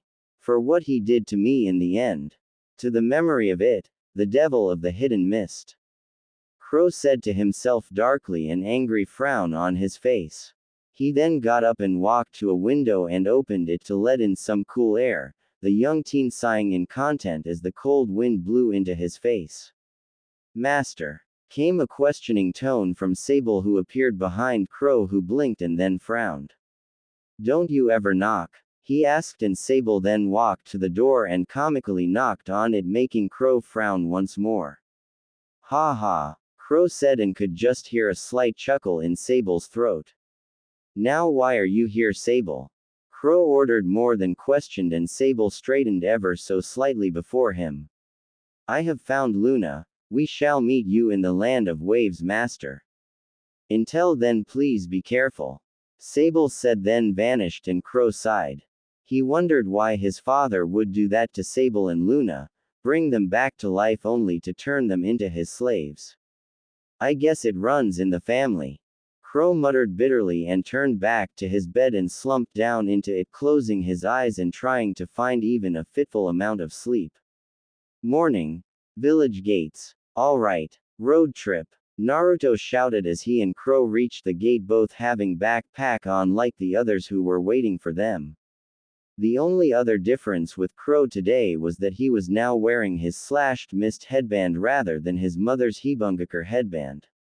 Kakashi was amazingly on time today, so Naruto wondered if he was only late when it would get a rise out of Sakura or something. Yet Naruto froze as he felt the black-clad ninja's presence, only for it to vanish once more. Man, that's creepy. I've faced Crow in battle and it doesn't freak me out this bad. Naruto thought with a gulp as he then started to look around, acting like he was really excited. This will be my first time outside of the village, he said happily, and Sasuke rolled his eyes. I wonder if they'll have ramen in the land of waves. Naruto questioned, and Crow nearly bust out laughing as Sakura looked at him incredulously. You're kidding, right? She asked, and Naruto blinked. No. Why? He questioned, and Kakashi was becoming more and more aware that Naruto's Dobe personality was nothing more than a facade. A good one, but a facade nonetheless. Because Naruto, we should probably be wondering if any bandits try and jump us, not what our next meal will be. Kakashi stated, and Naruto shrugged his shoulders. Am I really expected to put my life on the shoulders of this kid? Tazuna asked, looking to Kakashi with a hat on his head to keep the sun out of his eyes and off his head. Don't worry, I'm an elite Junin. Kakashi said, and Naruto growled, glaring at Tazuna while Crow finally put his book away and lifted his goggles up to wipe away some dust. We need to move. Distractions at this point will only serve to hinder your ability to protect myself and Tazuna. And while I can and will fight if I feel I or Naruto are threatened, do not hesitate to protect Tazuna. Crow said, making it sound like he was more important than Tazuna, who glared at him, and Naruto snickered. Anyways, it is time to go, so come on. Kakashi said, and Naruto shrugged and walked in front of them all and Crow's side before following him, and Sasuke med something feeling strange in the air for the Uchiha. As the group walked, Sakura asked Tazuna if his country had a ninja village like Konoha.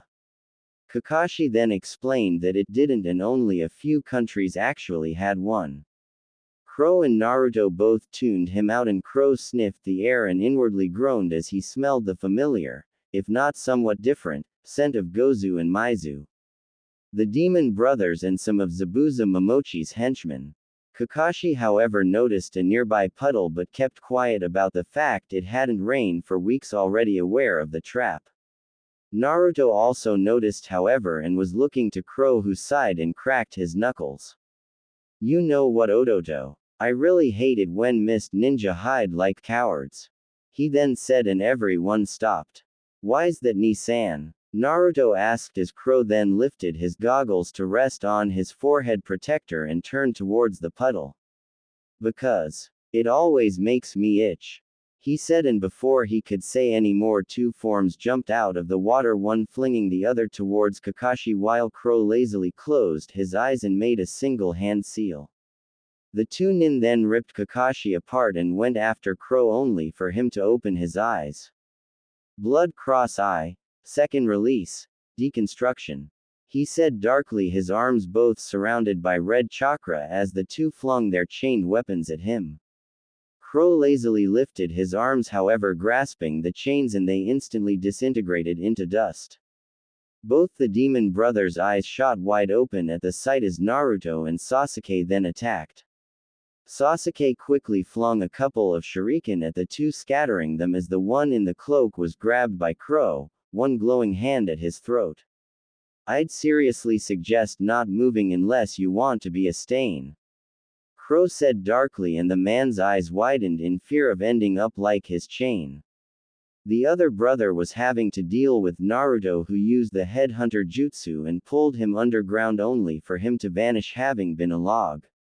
Crow blinked, then jumped with the cloaked brother still in hand over an attack from behind by the brother with the two-horned forehead protector.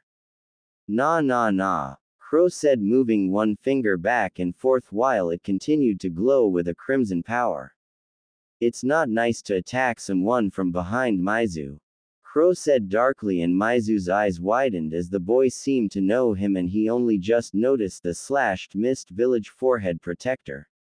Before Maizu could do anything, Kakashi came and knocked the mist nin out, leaving Crow to do likewise with Gozu. Well, Crow, you certainly managed to scare those two. Almost like they knew who you were, Kakashi said suspiciously, and Crow shrugged and walked off, pulling his goggles back down over his eyes and walked back down the path to go over to Naruto, leaving the silver-haired Junin to interrogate the two and maybe learn something about Crow. Ni-san, what are you doing? Naruto questioned of his brother, who grinned evilly. I haven't had a good fight in nearly 7 years, Naruto. Sparring with you kids only gets me so much excitement after all. Quote. Crow said and chuckled darkly, making even Naruto shiver. I've missed the thrill of a good fight is all, Crow said, shaking and walking to stand in the shade, his heart pounding and instincts going nuts. Hinata, I'm starting to think you're right. Crow really has problems, Naruto thought to himself while looking at his brother, who then shook his head and pulled out his orange book. I miss Psycho Crow already, Naruto thought. lamenting the loss of the cool serious crow as he returned to his perverted ways. Mr. Tazuna, Kakashi suddenly said after tying up Gozu and Maizu to a tree, not seeing them both glancing at Crow fearfully. Wah! What is it? Tazuna asked nervously as Kakashi looked at him calmly. Our attackers appear to be Chunin-level ninja of Kurigakure. They are shinobi renowned for their willingness to fight on until their goal is achieved, even at the cost of their own lives. Kakashi explained and Tazuna gulped audibly. Obviously, these two were watching and waiting for us. The question, Mr. Tazuna, is why would they attack us when there is no one here they would be interested in attacking? Kakashi said with his eyes narrowed onto Tazuna. After all, there has been no word of enemy shinobi seeking to take your life. The mission you gave us was to escort you home and protect you from bandits. Kakashi said, Tazuna looking pale as the ninja stared at him with his one black eye. It is quite clear what is happening here, Kakashi-san. Came Crow's voice, and the Junin looked to the young teen who was putting his book up at the moment.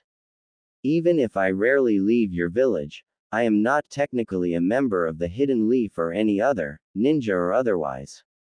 Thus I can leave Konoha as much as I want and I'm classified as a wanderer.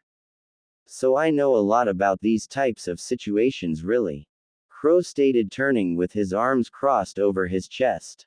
Tazuna is from the land of waves, and from my personal experience that is a small fishing and trade village on the outskirts of the land of water. Recently it was completely taken over by a ruthless tyrant, a man named Gato. Crow stated, and Kakashi raised a brow. You mean Gato? As in Gato Shipping and Transport? The Gato. They say he's the richest man in the world. Kakashi said with one wide eye as Tazuna looked to the ground. Yes, the same. He's not as clean as most would think, however. Gato is a ruthless man, Kakashi. He will stoop to any low he can to get what he wants. He's already hired numerous teams of ninja and uses them to take over villages. He buys out the companies, then the feudal lords, and soon he's running entire countries. Quote. Crow said and then took a thoughtful look, walking over to Tazuna while he did. In fact, if I'm not mistaken, Mr. Tazuna, 1 year ago he took over your land of waves. But with you building a bridge to the mainland, he began to get nervous. He doesn't want any of you to have ways to transport your own goods to make money that he can't call his own. Am I right? Crow questioned, looking at Tazuna, who nodded his head mutely. I see. And as the architect of the bridge and overseer of its construction, you, Mr. Tazuna, are very much in his way.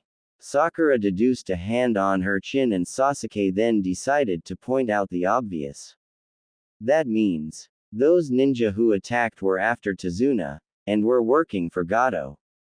Naruto outwardly seemed a little lost, but inside his mind's gears were turning around, trying to see what was really going on. He figured the Gato connection pretty quickly in his brother's little explanation, but how his brother could know all that was a little unnerving.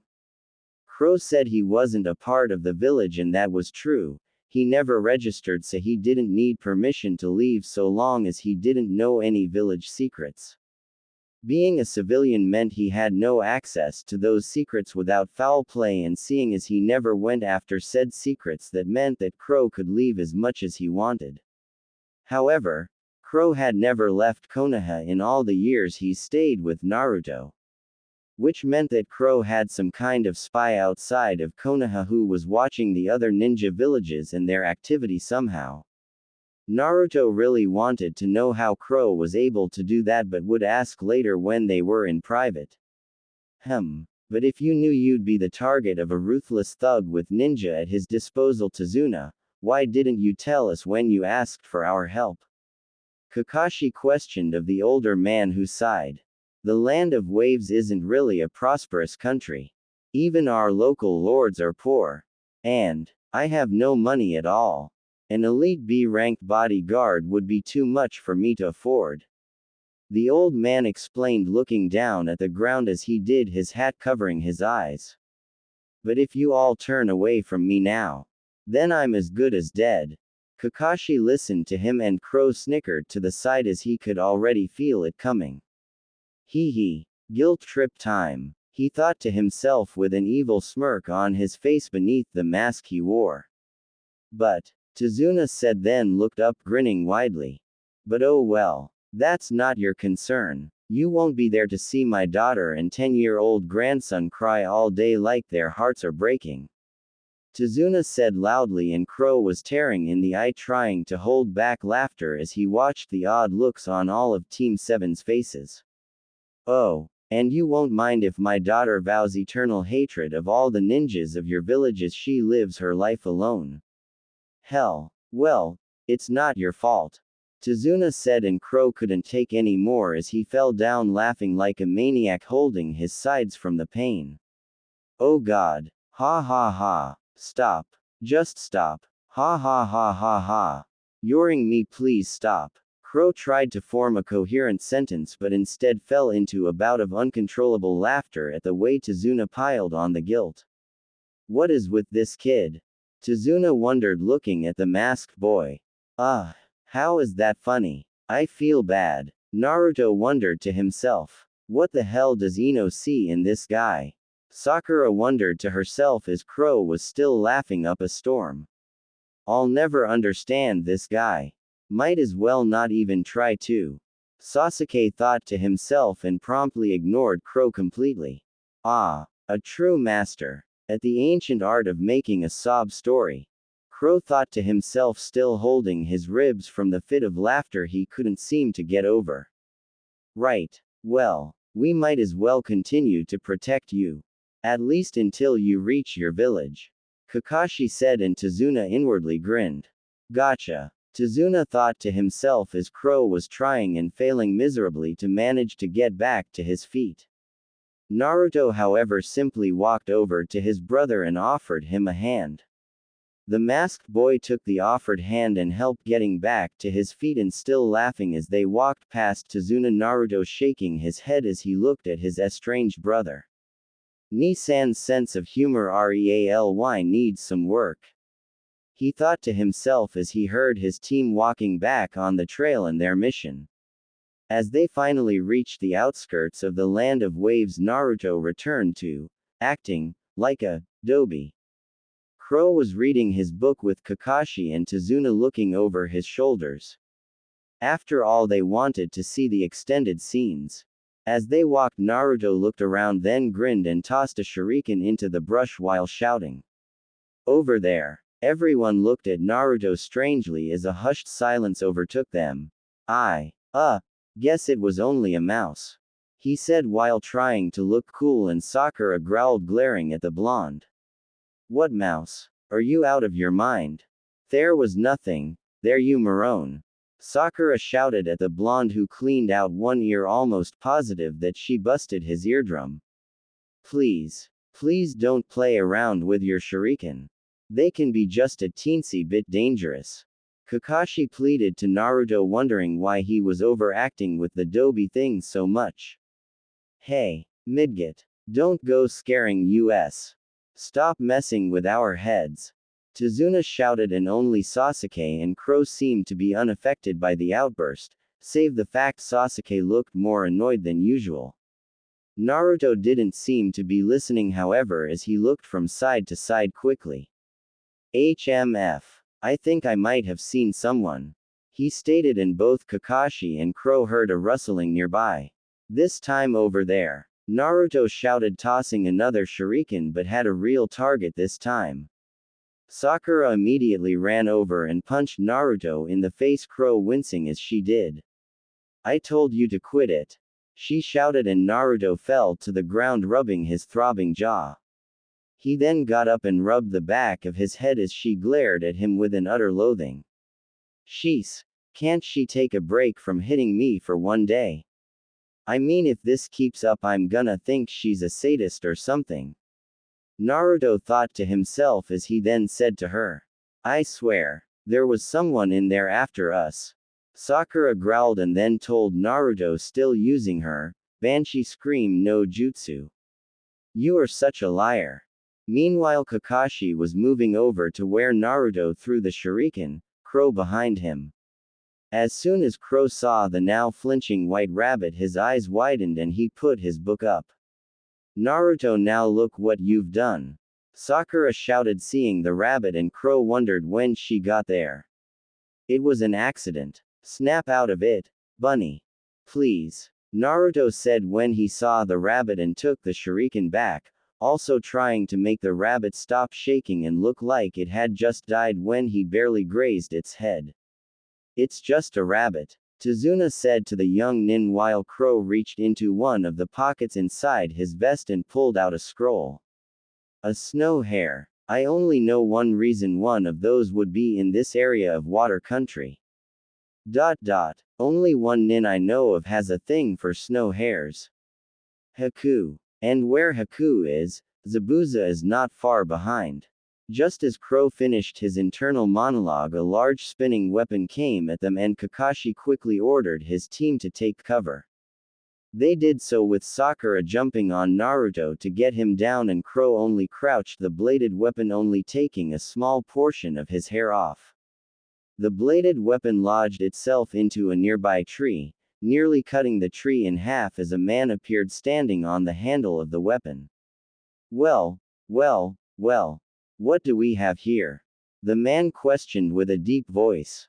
He was a tall man, and muscular, with a black leather strap around his upper body in a Y shape, striped pants, cow skin arm and leg warmers, black shinobi sandals, bandages around his face, his Hitai tilted to the side slightly, and black hair. The man appeared to not have eyebrows and was looking over his shoulder, directly as Kakashi and Crow. Hey Zabuza, long time no see. Crow said coldly while removing his goggles. He then looked to Naruto, who raised a brow. Hold these for me, Odoto. He stated, simply tossing the black-orange tinted goggles to Naruto, who blinked as Crow then walked forward towards Zabuza. The man himself chuckled darkly as he saw the boy and then looked at Kakashi, who was frowning under his mask. You know him, Crow? Kakashi questioned of the masked boy, but it was Zabuza who answered. No, Kakashi Hatake.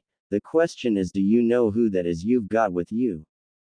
Zabuza stated, and Kakashi raised a brow as the mist nin then laughed to himself. Ioku, what the hell are you doing with these leaf idiots? As a member of the 7 shinobi swordsmen you could have come to me for aid. Zabuza said, and Kakashi's eyes shot wide open as he then looked to Crow, who sighed. First off, Momo, I never quite made it to shinobi swordsman if I never was a shinobi.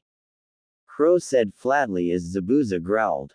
I thought I told you, and your goddamned whore of a sister, not to call me that anymore.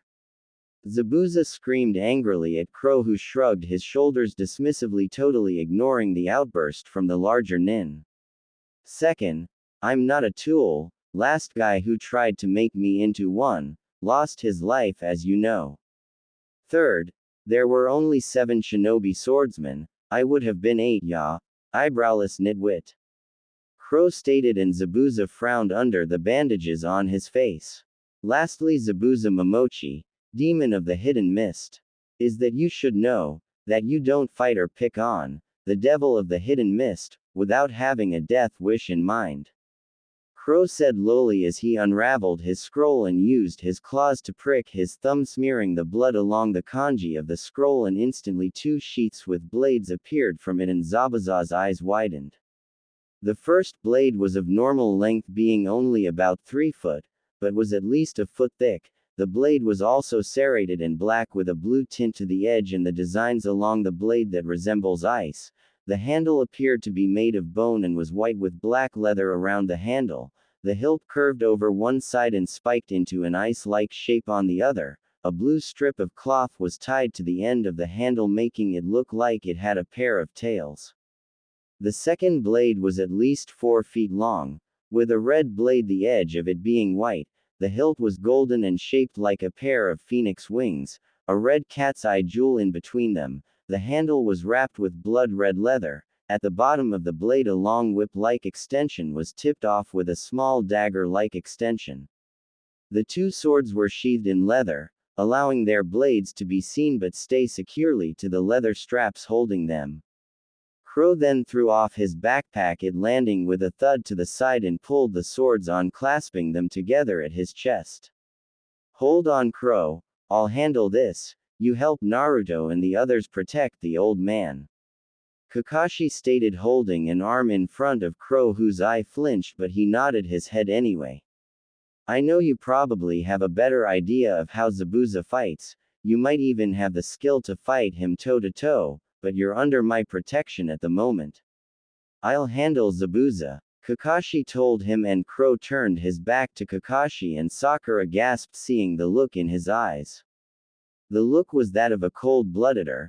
They held no compassion or warmth at all. In fact, Sakura could swear she saw her own death while looking in the eyes of Crow.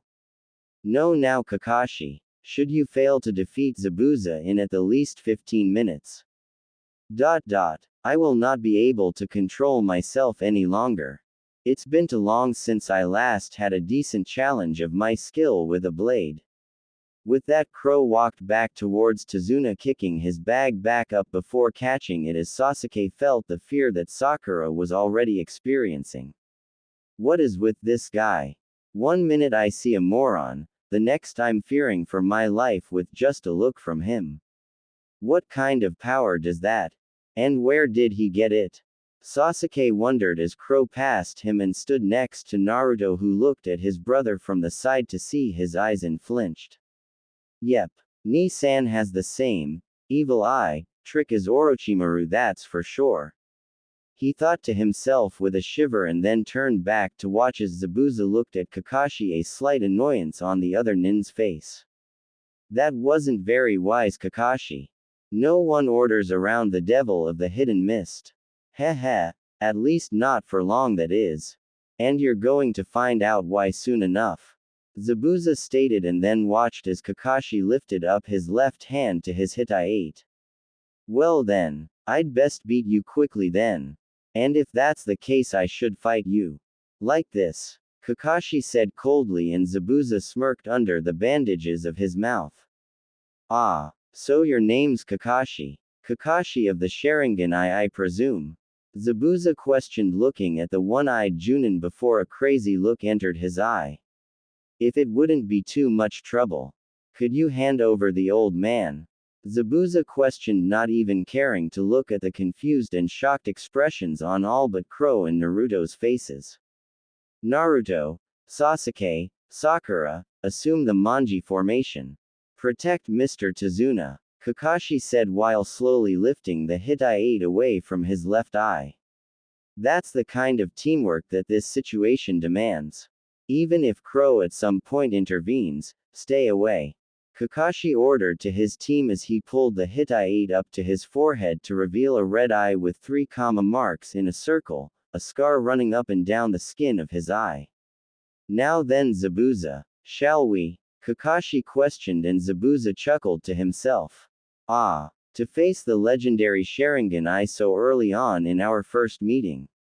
This is an honor, Zabuza said, and Sakura looked lost. What's a Sharingan? She wondered, and Sasuke answered for her. Shinobi who have the Sharingan eye have mastered a form of jutsu for the eye, a dojutsu. It enables them to see through any illusion or spell, and reflect the illusion or spell back at the original caster. Sasuke said, then narrowed his eyes on Kakashi. And there's more, he stated, and Sakura blinked. Like what? She asked him, and instead Zabuza answered for the Uchiha boy. Heh, exactly, there is indeed more, he said, then chuckled slightly. The Sharingan's most formidable power is not to reflect illusions, but to acutely analyze and then copy another's jutsu. Zabuza said, and then looked at Kakashi. When I was in the Kurigakure Assassin's Corps, I poses the usual bingo book, a kind of who's who of our enemies. It had quite the extensive write-up on you, Zabuza said while crouching down slightly, placing a hand on one knee and the other hand on his sword's handle. The man who penetrated and copied over 1,000 jutsu. Kakashi Hatake, the mirror ninja. Zabuza said darkly as he and Kakashi both glared at one another. But he's just Master Kakashi. He and Old Man Hokage are just. Sakura thought to herself, then inner Sakura exclaimed loudly. Cha, are they really that amazing? Sakura for once agreed with her inner self's inquiry as Sasuke simply looked at Kakashi strangely from the side. But, does it mean? Sasuke's features then hardened as he fixed his coal-black eyes directly on Kakashi. The Sharingan eye is supposed to be unique to only a small number of the Uchiha clan. Could he be? Sasuke wondered to himself, but Zabuza interrupted his thoughts. Enough. Pleasant as this conversation has been. The time for talk is over. I'm on a very tight schedule to polish off the old man. Zabuza said, and Team 7 surrounded Tsunade, taking out a kunai each, Crow not even budging an inch from his spot with his back to Kakashi and Zabuza. But Kakashi, it looks like I'll have to you first. Zabuza stated darkly before kicking off the side of the tree with his Zanbato and vanishing into thin air. Zabuza then reappeared with one hand in the air and one in front of him, and seemingly standing on water. Over there, Naruto shouted after spotting the hidden missing Nin. Is he walking on water? Demanded a shocked Sakura as Kakashi narrowed his eyes. Clever bastard. He's built up a pretty fair concentration of chakra. Kakashi thought to himself. Now then, we begin. Karirgakur no Jutsu, Zabuza said darkly while vanishing into a thick mist that appeared from behind him. He's gone, exclaimed the pink-haired Kunoichi, stating the obvious to the others once more as a thick fog rolled in covering them all, and Crow chuckled to himself as it did. Kakashi probably thinks Zabuza will go after him first. No, he already knows you think that, Kakashi. In order to fight an enemy like Zabuza, you can't think like you normally would. He gets inside another person's head by analyzing the situation at hand and doing the opposite of what you'd expect. Crow thought to himself as Zabuza's voice came from the mists. There are 8 targets, he said darkly yet invisible to the Nin. Wah, what was that? Sakura asked, looking around for the mist Nin hiding in the shadows, or in this case mist. Throat, spinal column, lungs, liver, the jugular vein, the subclavian artery, kidney, heart. Zabuza called out from the mists as Naruto looked around himself. This is an old tactic that Crow said most mist assassins used. They would fool others into making a move or to themselves by scaring them. This guy's pretty good, I'll admit, but nothing like Crow when he wants to be really scary. Naruto's thoughts ended as Zabuza spoke once more. So many choices, what vital, vulnerable place shall I choose? Heh. With that, a massive bloodlust-ending intent rolled over the area and the genin minus Naruto all froze up. Zabuza just unleashed some massive ki. Fortunately for me, Crow's unleashed more than this over a dozen times, so I, Ino, and Hinata could get used to it. Naruto thought with a small smirk, then saw Sasuke looking more than just a little frightened at the moment. This terrible bloodthirst. If I draw his attention by even blinking, heal me. I can feel it. I can't stay like this for long. Or I'm sure I'll go insane. Sasuke thought to himself, sweating profusely and shaking like a leaf. A master ninja, determined to make a. Knowing my life is in his hands. I hate it. You start wanting to die just to end the suspense. Sasuke thought to himself, eyes wide and tightening his grip on the kunai he had in hand. Sasuke. Kakashi said forcefully, snapping Sasuke out of his thoughts. Calm down. Even if he gets me, I'll still protect you. Kakashi said to the wide-eyed Uchiha boy and his teammates. I will never let my comrades die. He stated with his eyes forming upside down U's. Sasuke visibly relaxed at that and Sakura blushed slightly. I wouldn't bet on that. Came Zabuza's voice from the dark as he appeared in between Team 7 and Tazuna. Game over. Zabuza growled and swung his massive Zanbato Kakashi, moving at lightning-fast speeds to stop the blade and stab Zabuza in the ribs, the others all being knocked away. Zabuza questioned as Team 7 and Tazuna all looked at the bleeding Zabuza, only for another one to appear behind Kakashi. Look out, sensei. Behind you. Naruto shouted, and Kakashi's eyes widened as the large Zanbato was swung at him, seeming to slice him in half, making Sakura scream. However, it turned into water at the last second and Zabuza's eyes widened. A water clone. He was able to copy me in this mist. Were Zabuza's thought, and if anyone would have looked at Crow, they would see that his eyes were also wide and looking over his shoulder to the fight. Incredible. He managed to copy Momo, and in this thick mist no less. Simply amazing, Kakashi. You do your name proud. Crow thought to himself as Kakashi appeared behind Zabuza with a kunai to the mist nin's neck. Don't move. Game over. Kakashi stated with a cool tone. Awesome. Naruto exclaimed as Sakura nodded quickly. Sasuke begrudgingly agreeing, however not voicing this opinion to anyone present. Heh. Not bad, Zabuza said in a low tone. But we're not through yet. He stated, and Kakashi's eyes widened. It will take more to defeat me than you mimicking me like an ape. A lot more, came the factly statement to Kakashi. Heh, but you are good. In the short time it took you to calm that kid down. You duplicated my Mizu Bunshin no Jutsu. Zabuza said while looking at Kakashi out of the corner of his eye. And by making that clone say something you normally would, you ensured my focus would be solely on it. While you yourself used the hidden mist jutsu to hide and watch my every move. Kakashi was silent as Zabuza spoke. Too bad for you. Zabuza said, and somehow a second one appeared behind the Junin. I am not that easy to fool. With that, the Zabuza in front of Kakashi turned to water, leaving him open to attack. Zabuza was a water clone too. Naruto questioned, amazed as Kakashi quickly looked behind himself. Zabuza swung his Zanbato, but Kakashi ducked low to the ground, evading the attack and saving his head.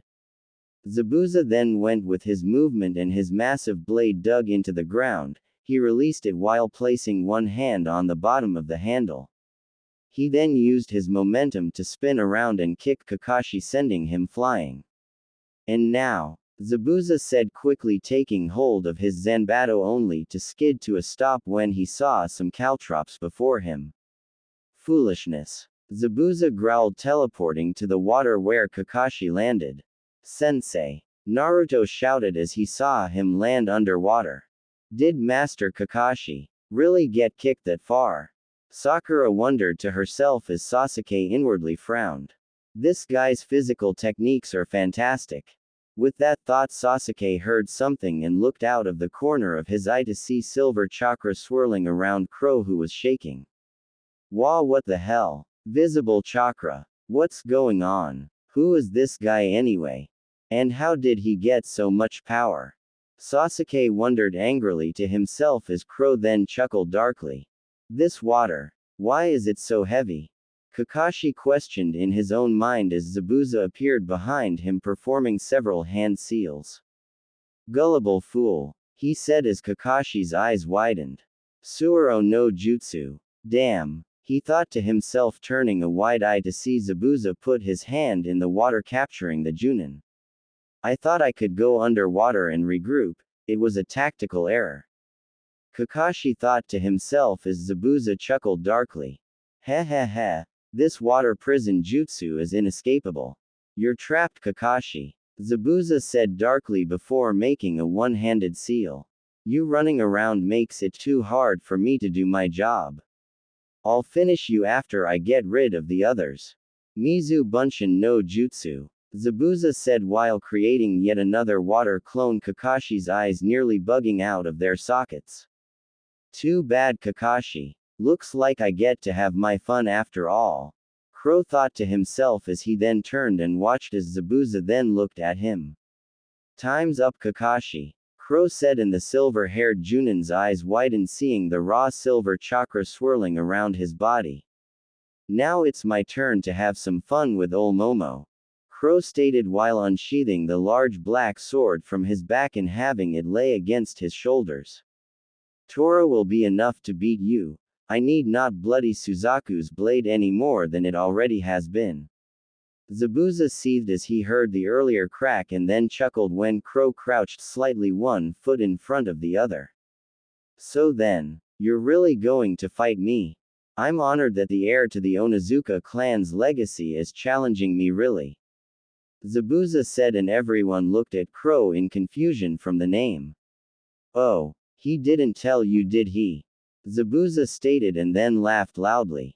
He didn't tell you how he's from one of the most powerful of all the clans in Kiri, the Onizuka?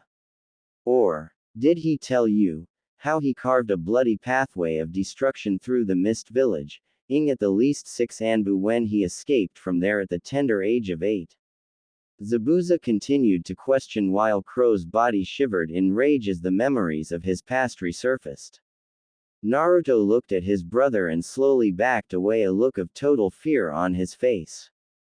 Sasuke and Sakura saw then and did likewise, finding it would be better not to be near the masked teen when he finally exploded on Zabuza. Momo, you're going to wish you hadn't done that. Crow growled, looking at Zabuza with furious eyes as he placed his sword into the ground before him to free his hands. The two looked at one another for a time until Crow then made a few hand seals before he then closed his eyes. A silence seemed to hover around the area as then the silver chakra around Crow turned pitch black. Now let me show you why. Awakening of Madness Jutsu. Crow said to the mist nin darkly, his eyes slowly opening. Only the whites of his eyes were black now, the pupils white slits. His right eye was violet, his left eye an icy blue.